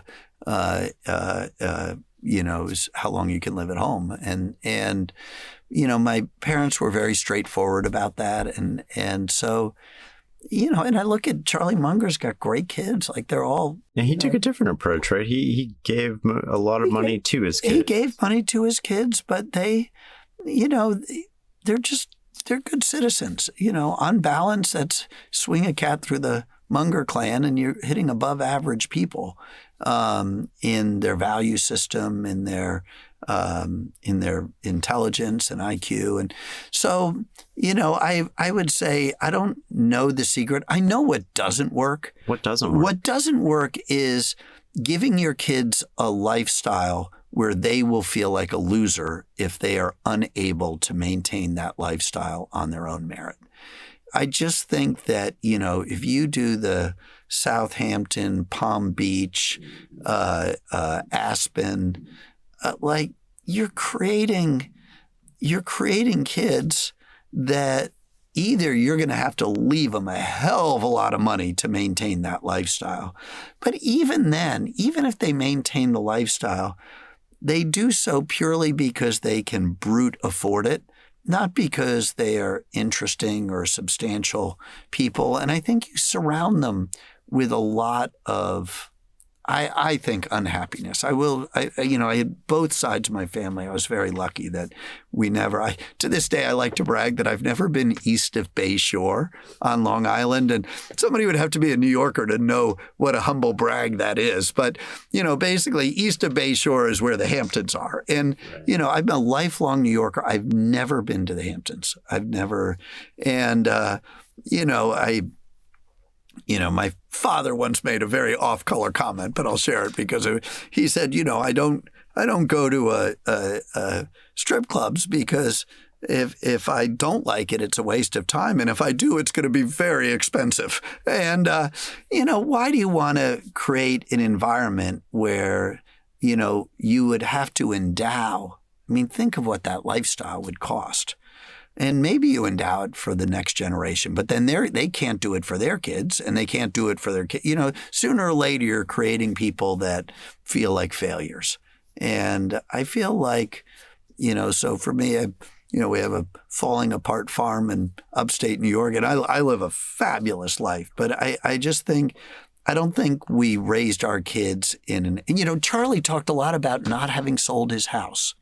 And that was very much true with me. I mean, what my kids would describe as our family home, I bought in 1993 or 1994, and it is not a fancy place, but it's sort of a farmhouse about an hour and 15 minutes north of New York. And you can roll a marble through the house, and it's a very gracious, beautiful place, but it's a farmhouse. And that feels very realistic. I mentioned, I have this old wooden sailboat that we jokingly call the Wasp Winnebago, but it is kind of like a Winnebago. I mean, it's 50 feet, and you sort of drive it to campsites, and you pump out the toilet. We sleep all in 2 little rooms, but so I feel lucky that way. I definitely, and I had a good group of kids that I grew up with, and we all raised our kids together. So I think we also had a peer group of friends that achieved different things in different ways. So, for example, we do a trip every 18 months. This same group of friends does a trip together, and we've done it since we were teenagers. Because we would spend some time together in the summers, but then everybody lived. So we would always, have a weekend where we all got together. And the way we pay for that trip is it used to be that, what friend who's a teacher, that he would dictate the amount of the trip. But, as I said, how many times do we need to canoe down the Housatonic? Can't we do something more? And so we all decided we would contribute 1 week's pay. So it was, sort of, from each according to his ability. And so everybody made an equal sacrifice. And then that was the trip kitty. But I just think having a group of friends that has persisted from childhood to, in fact, three of us were baptized together as infants. I mean, that's one is a partner at work. We've been partners for 30 years. He runs all of our client side.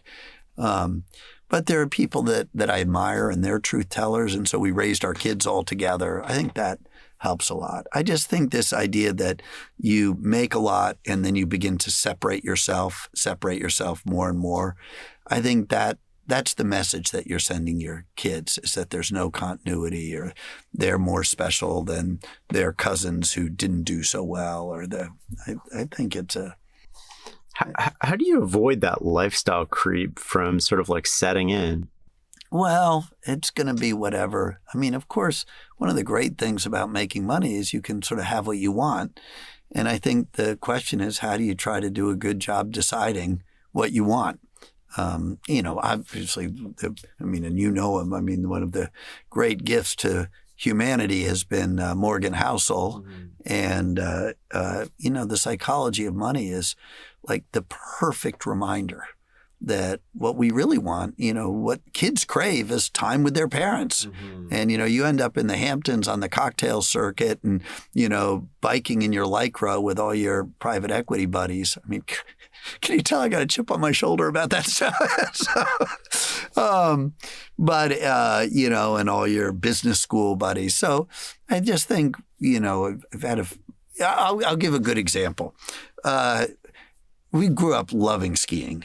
And my dad is a fabulous skier, and so my grandparents were good skiers. But they were so worried about spoiling us, so that I grew up skiing in upstate New York in a town called, the mountain was called Snow Ridge. It's in Boonville, New York, or near Boonville, New York, which is, it's just a farm hill. But, as we were doing better, my dad wanted us to ski in nicer places and so on. And we went to all different places, but we always stayed in a pretty modest way. He would, make a big deal out of buying our ski equipment, secondhand at the end of the season so that we would have. But we ended up in Taos, New Mexico. Now, there were some other reasons we ended up out there. We had an office in Santa Fe for various reasons. And Taos, New Mexico is a very old school kind of place. It's steep, it's technical, but it is the opposite of Aspen. And so, for me, it was this sort of idea, well, I could just keep going to Taos. My kids are going to be great skiers.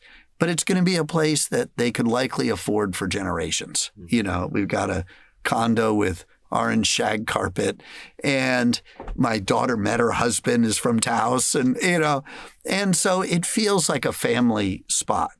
Whereas if we ended up with in Aspen, I just think the total cohort would change. Right. And then what? How the hell are my kids or my grandkids going to afford to have homes in Aspen? So they're going to instead end up going to a place like Taos and feeling like failures. Whereas my kids feel like Taos is the greatest place on earth. Well, they've never been to Aspen. To try just as well. And so going back, I'm very prone to envy in myself. I'm not proud of that. I can be a very competitive person. And so a big part of checking that weakness in me is not to get in that pool. Right. And so, I don't go to Southampton, not because I don't think it would be lovely and not because there aren't some amazing, interesting people that I admire hugely that live there and they live beautifully there. It's because if I got there, I would feel like, I want to be here. I got to do this. And, and I got to get a big house here. And then, now what? Now my kids are all trying to figure out, well, can we get instead we literally have a campground in Maine, little cabins and it's a place that we're very happy because it feels sustainable. So, but my not going to Aspen is not because I don't think I would love it. Right. I know I would love it. And, Southampton, Aspen, Palm Beach. I'm sure I would love it. Look, people are not crazy. If people go to Palm Beach, it's because it's pretty great. And they pay a lot of money to go there. It's probably pretty great. I just feel like, why do I want to get on that trolley? I feel like crystal meth is probably pretty great too. I just think it probably better not to get started. I've been thinking about it a lot. I mean, I went with my kids who are 13 and 14. They were 12 and 13 at the time to Europe last summer. Yeah. And we rented this dingy Airbnb without air conditioning. And I was like, I want them to be able to be flexible no matter where we're staying. Yeah. And I remember lying there trying to sleep and it's 33 degrees. I was like, the only problem with this is I have to suffer with them. Well, this is a trick. I don't know how well this would work for your kids, but we had that with airline travel because, my grandfather famously wrote his will and the beginning words of it say, I'm writing this myself on, TWA flight 323 economy class underlined.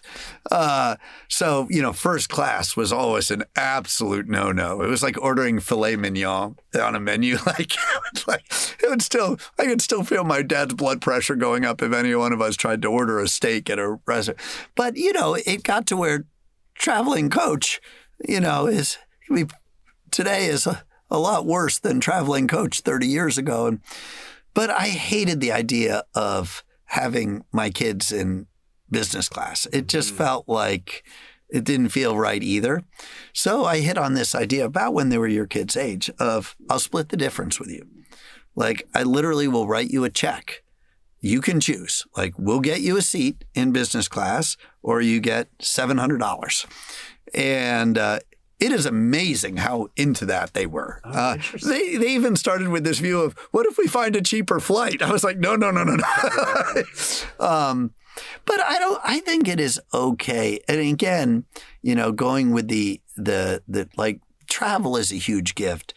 And slumming it isn't necessary. No, it's trying to find that line of what you feel is reasonable. What we all want to be is at the high end of value. David Brooks wrote a beautiful article about traveling in Africa, 8 or 9 different places. And he asked his kids at the end what their favorites were. And it ended up not just to be not correlated to the amount that the place cost, but to be inversely correlated. Yeah. And he said the reason is the nicer the place, the more they tried to isolate you. Mm-hmm. You're in our private villa bungalow out here with the private and this stuff. Whereas the lowest end place was one where the kids ended up playing soccer with the people that worked in the kitchen and running around in the scrub and the dirt and sort of having a great time. And he talked about there was a Yiddish word. And of course, I don't remember what it was, but he talked about that's what people really crave. They crave connection. And so it's not really about the luxury. It's about the connectedness. And so, staying in a very luxurious place that feels very simple and connected, fabulous use of funds. Yeah. Staying in the Four Seasons where your children are given a butler and a ski valet, probably not as good. Yeah, we got upgraded once just because I fly a lot. Yeah. So I have crazy status on the airline, and they're like, "Hey, you guys got your seat changed." And I went up with my mistake was I went up with the kids, and she's like, "Oh, you're all going to be in business class," and the kids were so excited, and I was like, oh God. And now, one of my sons is lying back there. Yeah. He's more ice cream. He's why haven't we flown this way before? But of course, being able to love and cheer that, it's not going to be perfect. I mean, that's one, again, where Charlie says, if you want your kids to be as ambitious and as hardworking, it's unlikely. But Barry Dillard tells a great story, and I don't think he'd mind my telling it. Barry grew up in relative privilege, he would say, and he had a friend that was from one of the wealthiest oil families in L.A., and the parents made him sleep in the servants' wing of their mansion. And he just talked about how deranged it all seemed. It was signaling to the kids that you don't love them, or that they're not trustworthy, so I've seen just as much damage done by wealthy families trying to build character as I've seen the opposite. I would say my father had a very difficult relationship with his own father, and I think a big part of that was his own father was so puritanical. And, would make him carry his skis and walk up the hill for the first in order to get a lift ticket. Or, they're going to build a pool. And so they had to get out there and dig for 2 weekends until their hands were sort of bloody. And, the grandfather was always trying to teach them a lesson. And it had felt false. It felt false to my dad. And so they ended up really not close. Whereas my dad just loved life. And so he embraced. And it's true, we didn't stay, I remember going to Switzerland and, in Stade, there's a very famous hotel, the Palace. It's up on this hill. And my grandfather, even when he was the ambassador of Switzerland, used to brag that he would never stay there because it's a terrible hotel for skiers. He stayed at a little place called the Arc-en-Ciel because it was right at the base of a lift. Mm-hmm. And he said, this is a skier's hotel. Well, it's not. He was not suffering being slopeside, but it made sense. And so I think that's sort of the idea. It's that, putting your kid in the servant's wing versus, hey, kids, we got upgraded. We got upgraded because I worked my ass off. And isn't this amazing? And letting them savor and laugh and enjoy that. Well, they weren't so happy on the way back. But,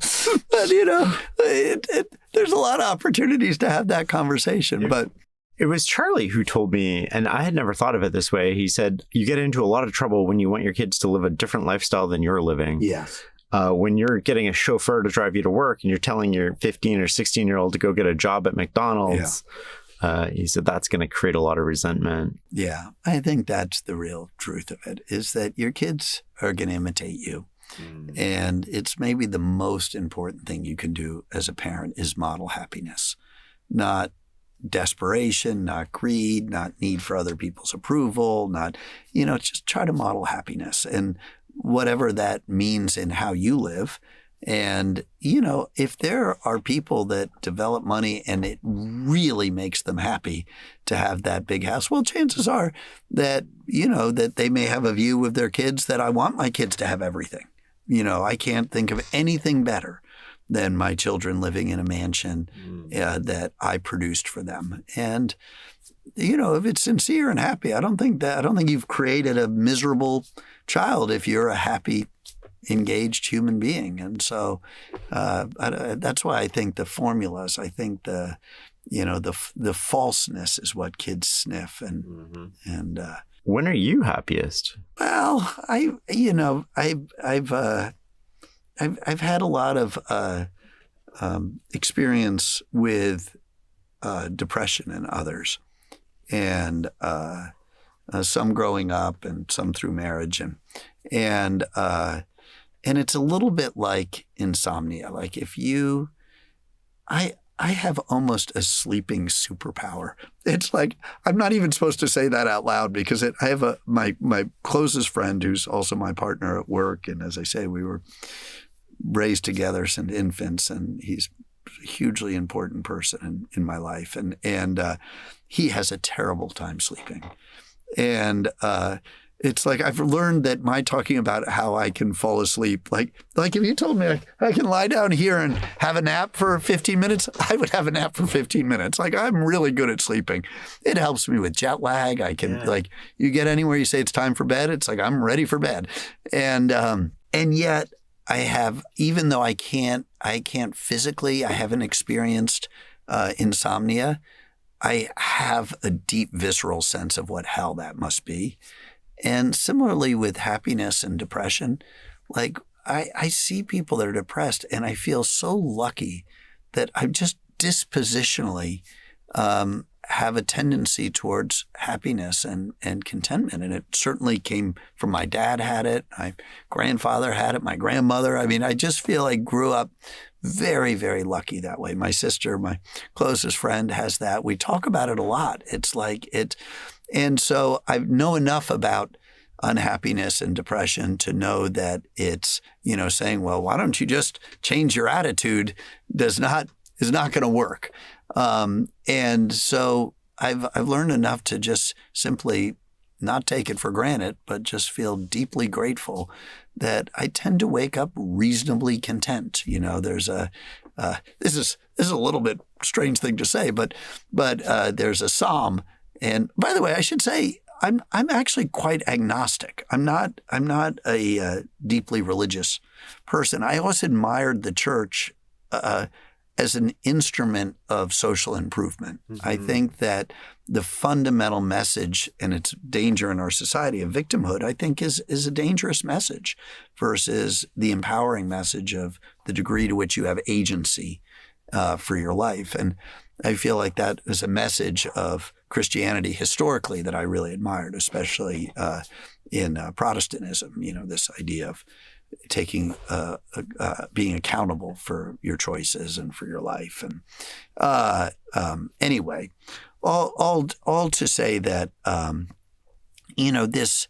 I do think that it is very often the case that people do not have control over their happiness. But having said that, what I was going to tell you is there's a psalm that begins, "Behold, the day the Lord has made, rejoice and be glad in it." Well, that's not a terrible way to start each day. It's just to say that, just this is the day the Lord has made, rejoice and be glad in it. And I feel like I've had such a superabundance in my life, like it is.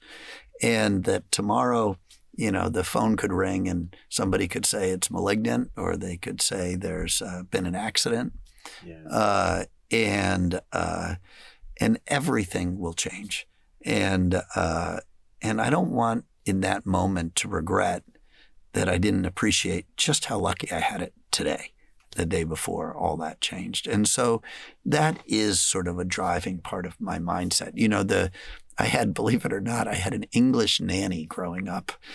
I had a very strange upbringing in some ways. But so this is, my dad had us out trying to gather kindling. And my mom had this English nanny named Ellen Wigglesworth. And Ellen Wigglesworth was born in 1898. And she lost her fiancé in World War I. And that's when she came to the States, and she ended up being my mom's nanny in the 30s. And, she was in my life, she died at about 86. So she died I was out of high school. I was probably already in college when she died. And, but she would tell stories about World War I. And to this day, like I can even feel my heart rate going up as I'm saying it, how terrified I was of that idea of the guy blowing the whistle and going up and over the top, and in the mud and the rain and the machine guns. And I used to say as a little kid, I would sort of, when you say your prayers at night, I would sort of say, I hope I would be brave but please don't ever test me. Like, I never want to be tested. And I feel like that about, health, about depression, about contentment, about sleep. I feel like I'd like to think, Charlie was so powerful about handling suffering and his stoicism, this opportunity to behave well. That's what suffering is, an opportunity to behave well. And I always feel like, I hear you, Charlie, but please don't test me. Like, I just don't want to be tested. But of course, life doesn't give you that option. Sooner or later, we're all going to be tested. It's a matter of whether it's sooner or later. But so I feel like dispositionally happy so much of the time. Like, if you were to ask me what are those moments in a year? It's like there's so many. I love the people I work with. I can't tell you what a privilege it is to really love your colleagues, like just to be curious about, what they're up to in their lives. We have, a small team. There are 8 of us on the research side, but they're in every decade. We have one colleague in his 60s, a couple of us in our 50s, some in their 40s, some in their 30s, and some in their 20s. And it's like the island of misfit toys. I have no idea how we could have found each other otherwise. I think our average tenure together is something like 14 years. But there are people that I've worked with for 30 and 25 and 20. And the newest one is probably been less than a year. And so it's a very gradual turnover process. But there is turnover, and there has to be, because, we have a responsibility to have the best team on the field. And that is the worst part of my job. But it's almost never the case that it's not because that person doesn't deserve success. It's just that they're doing the wrong thing. I mean, if they have that credential and that work ethic and that level of IQ and processing speed and communication skill and, value system, and they aren't succeeding, they're just in the wrong job. Like, in fact, we had one guy that it's actually become a little bit of a sore spot in the company because it was that sort of situation, and we worked like hell. And I was like, you'd be so good in the corporate finance function of a company because you're not good at predicting how things could change, but you have a deep understanding of investing and capital allocation and anyway, he ended up very early at Facebook and has done great. He's like, I wish you had fired me sooner. So everybody in the company's like, fire me next, but so it's, there's an expression in sailing that a bad day at sea beats a good day at the office. That's not true. One, a bad day at sea is really scary. And 2, a good day at the office kicks ass. I mean, it's just fabulous. It's exciting, and you're watching things come together. So, that whole column of life feels great. And then I've got this group of friends from baptism to today that I love. I've got this experience of being on corporate boards of some of the greatest businesses on earth. And I never thought I would love that as much as I do. I mean, it's just, I've loved watching how, the Washington Post evolved. I mean, it was one of the great examples in all of corporate history of fiduciary leadership and servant leadership of the Graham family to make the decision to sell the newspaper, that it needed to be in safer and better hands. And it was just incredible thing to be able to sit at a table with people of that caliber and then watch a process. Imagine the gossip of the Washington Post is going to be sold. The Grahams are going to be sold. Imagine that taking 6 or 7 months, and imagine it never leaking. I mean, just that unbelievable character of the people involved in that. So, and then of course Coke and Berkshire. I mean, so that part's amazing. And then, I've got a family. I've got 2 living parents that are amazing. They do totally different things, and then I've got this group of kids where we've been able to transition. I would say the most dangerous thing in the world with a 12-year-old is to try to be his friend. But the worst thing with a 40-year-old is to try to be their parent. You've got to figure out how to transition that relationship to being, a person that you care about and admire and want to help, but that they're a peer at that point. Take me behind the scenes of no particular company in general, but a board meeting, and what makes for a really good board meeting versus a really bad board meeting? Well, the board meetings, I mean, I think that a lot of average companies' board meetings are basically the lights go down, the PowerPoint comes on, there is a focus on pageantry, process, and, sort of checking the boxes.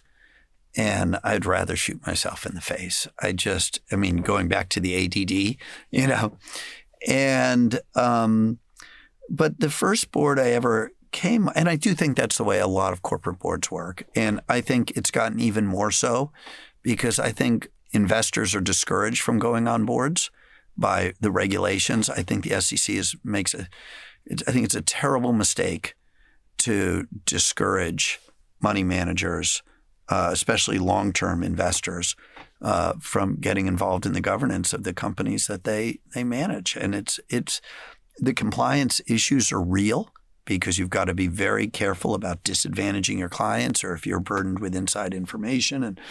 But I think the importance of having owners of the businesses represented on the boards versus academics and lawyers and politicians. You want people that have a real skin in the game and are advocating and representing their investors, their clients. So it's but it ain't easy. I mean, we're in a world where often regulation is for its own sake.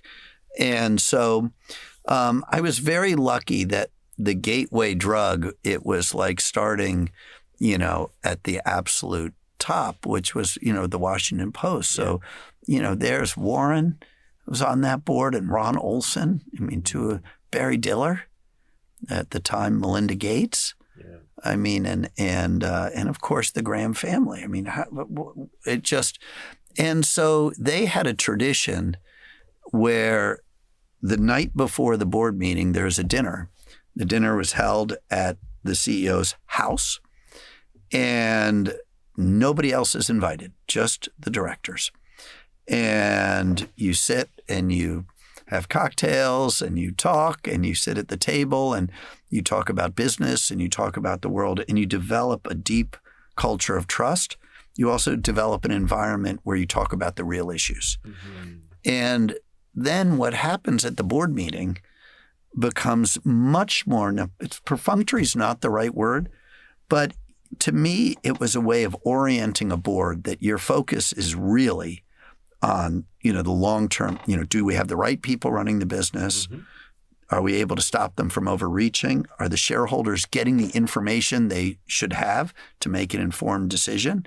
Are the records being presented honorably, transparently? And then to weigh in on the big strategic decisions. Then the rest is whatever hygiene needs to happen. So that tone got set there at Graham. And of course, I would expect that was always the case at a place like Berkshire where there's so much candor. Certainly that's been my experience. And then at a place like Coke, I would say that, there have been different phases in Coke's histories, and you can read some of the things Warren has said about sitting on those boards in the past, and they're not always super complimentary. But I think that, one of the ways that I try to contribute or be part is to try to bring that Graham culture to these big company, to a big company like Coke. And it's been fabulous. It's a great group of people. It's a great board. They've gone into this, having a small dinner of directors only the night before. And it's just amazing how important that is and the degree to which you get trust and accountability and candor. And Jamie Dimon famously said, the bigger the group, the better the news. So, that is... Oh, that's interesting. I've never heard that before. Yeah. Isn't that a good expression? Yeah. And so smaller functioning boards, people being, you look at what happened at places like Hewlett-Packard and, Intel for that matter. I mean, these companies, it's quite a well-known expression that, a great board can't make a great company, but a bad board can ruin a great company.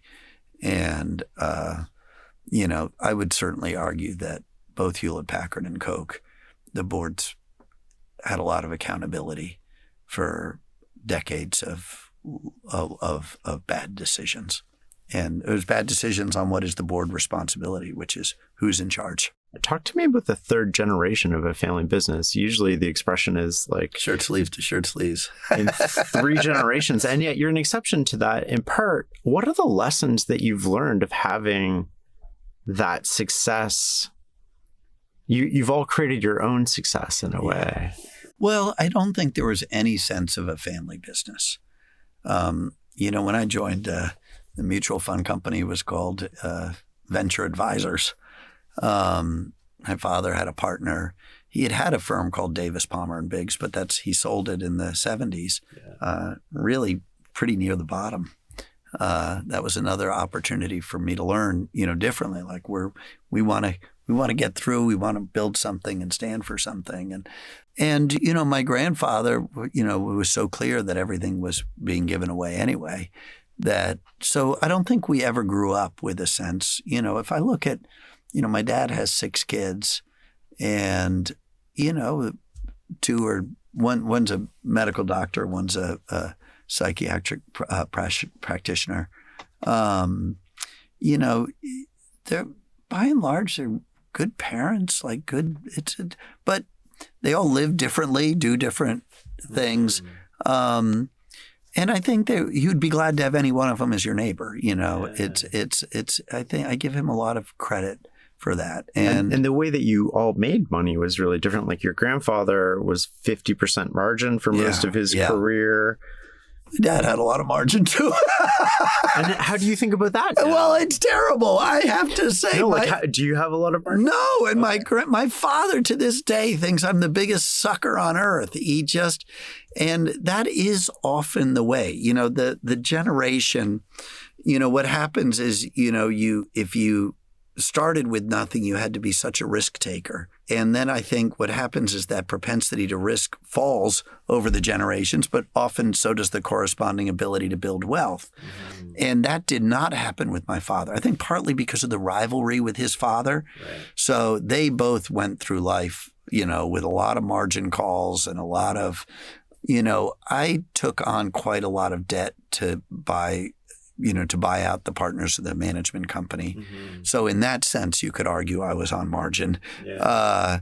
And as my father said, nothing focuses the mind like a little debt. Huh? Yeah. I was like, and that was in, well, we're all on margin. Mortgage is a margin. Yeah, that's true. That's true. Like, although, believe it or not, I didn't even have a mortgage because I always wanted this idea of just having a very stable and never wanting to go back to go and going all the way back to the dog walking and like how important it was to me to have money, and so, my father would say that I should be embarrassed at how conservatively I've run my financial affairs and that, I would have a dramatically different net worth if I had, been willing, by the way, not just to be on margin, but not to have my money in the funds. Yeah. Because it being in the funds meant that I was running my portfolio as theoretically quite a high net worth individual that would be willing to have 40% in a single stock easily.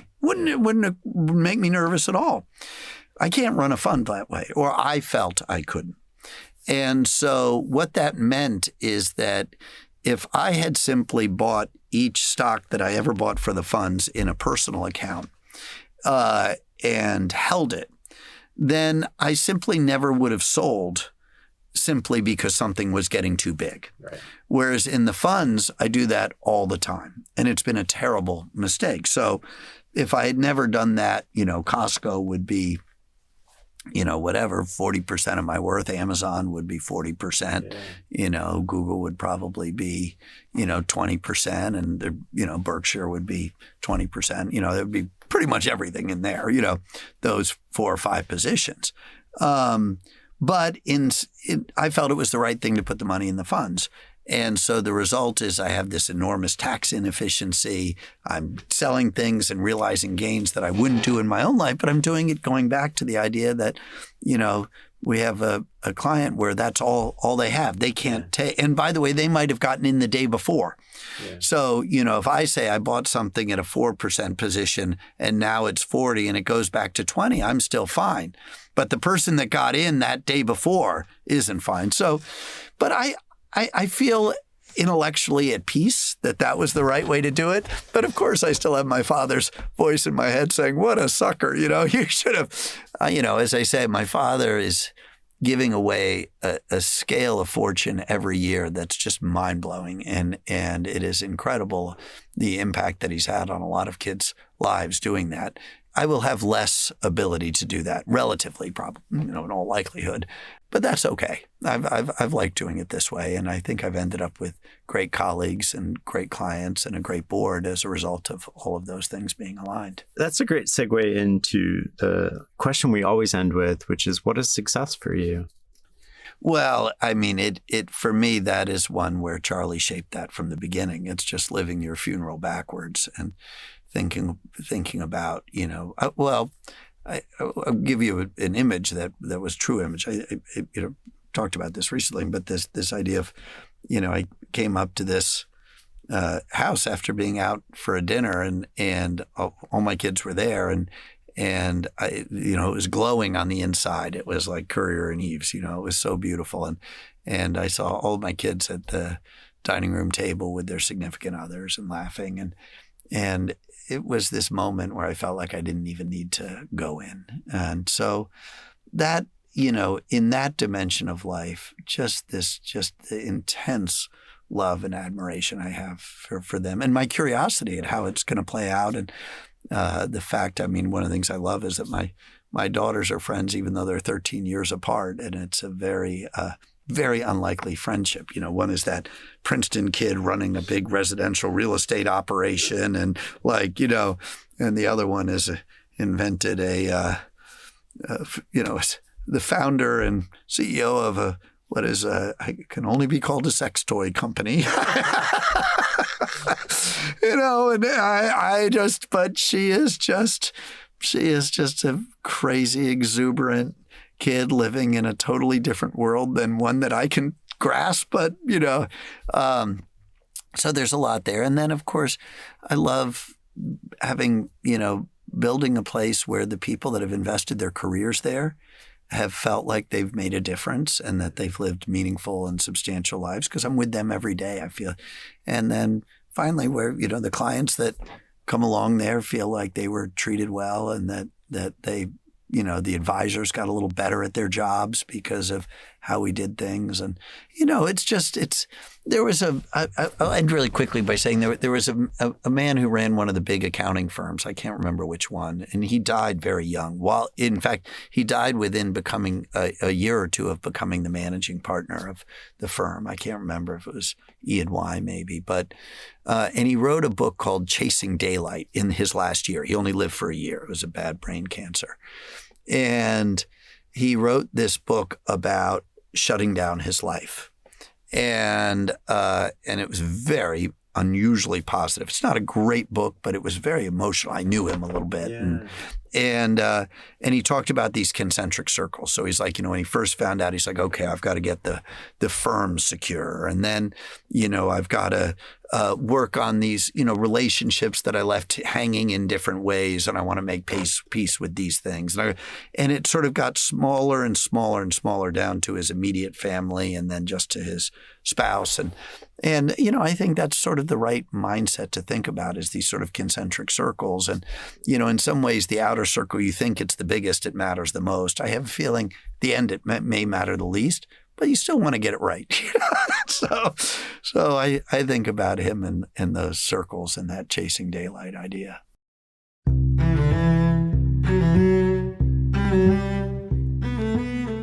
That's a beautiful way to end this, Chris. Thank you so much for your time. Are you kidding? I was so glad to be here. This was just a complete pleasure.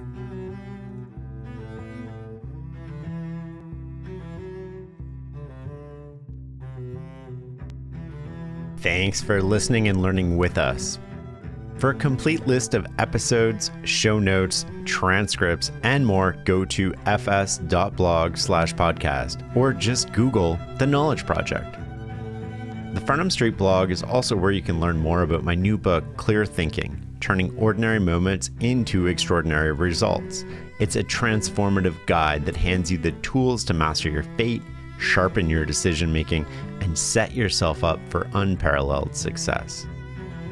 Learn more at fs.blog/clear. Until next time.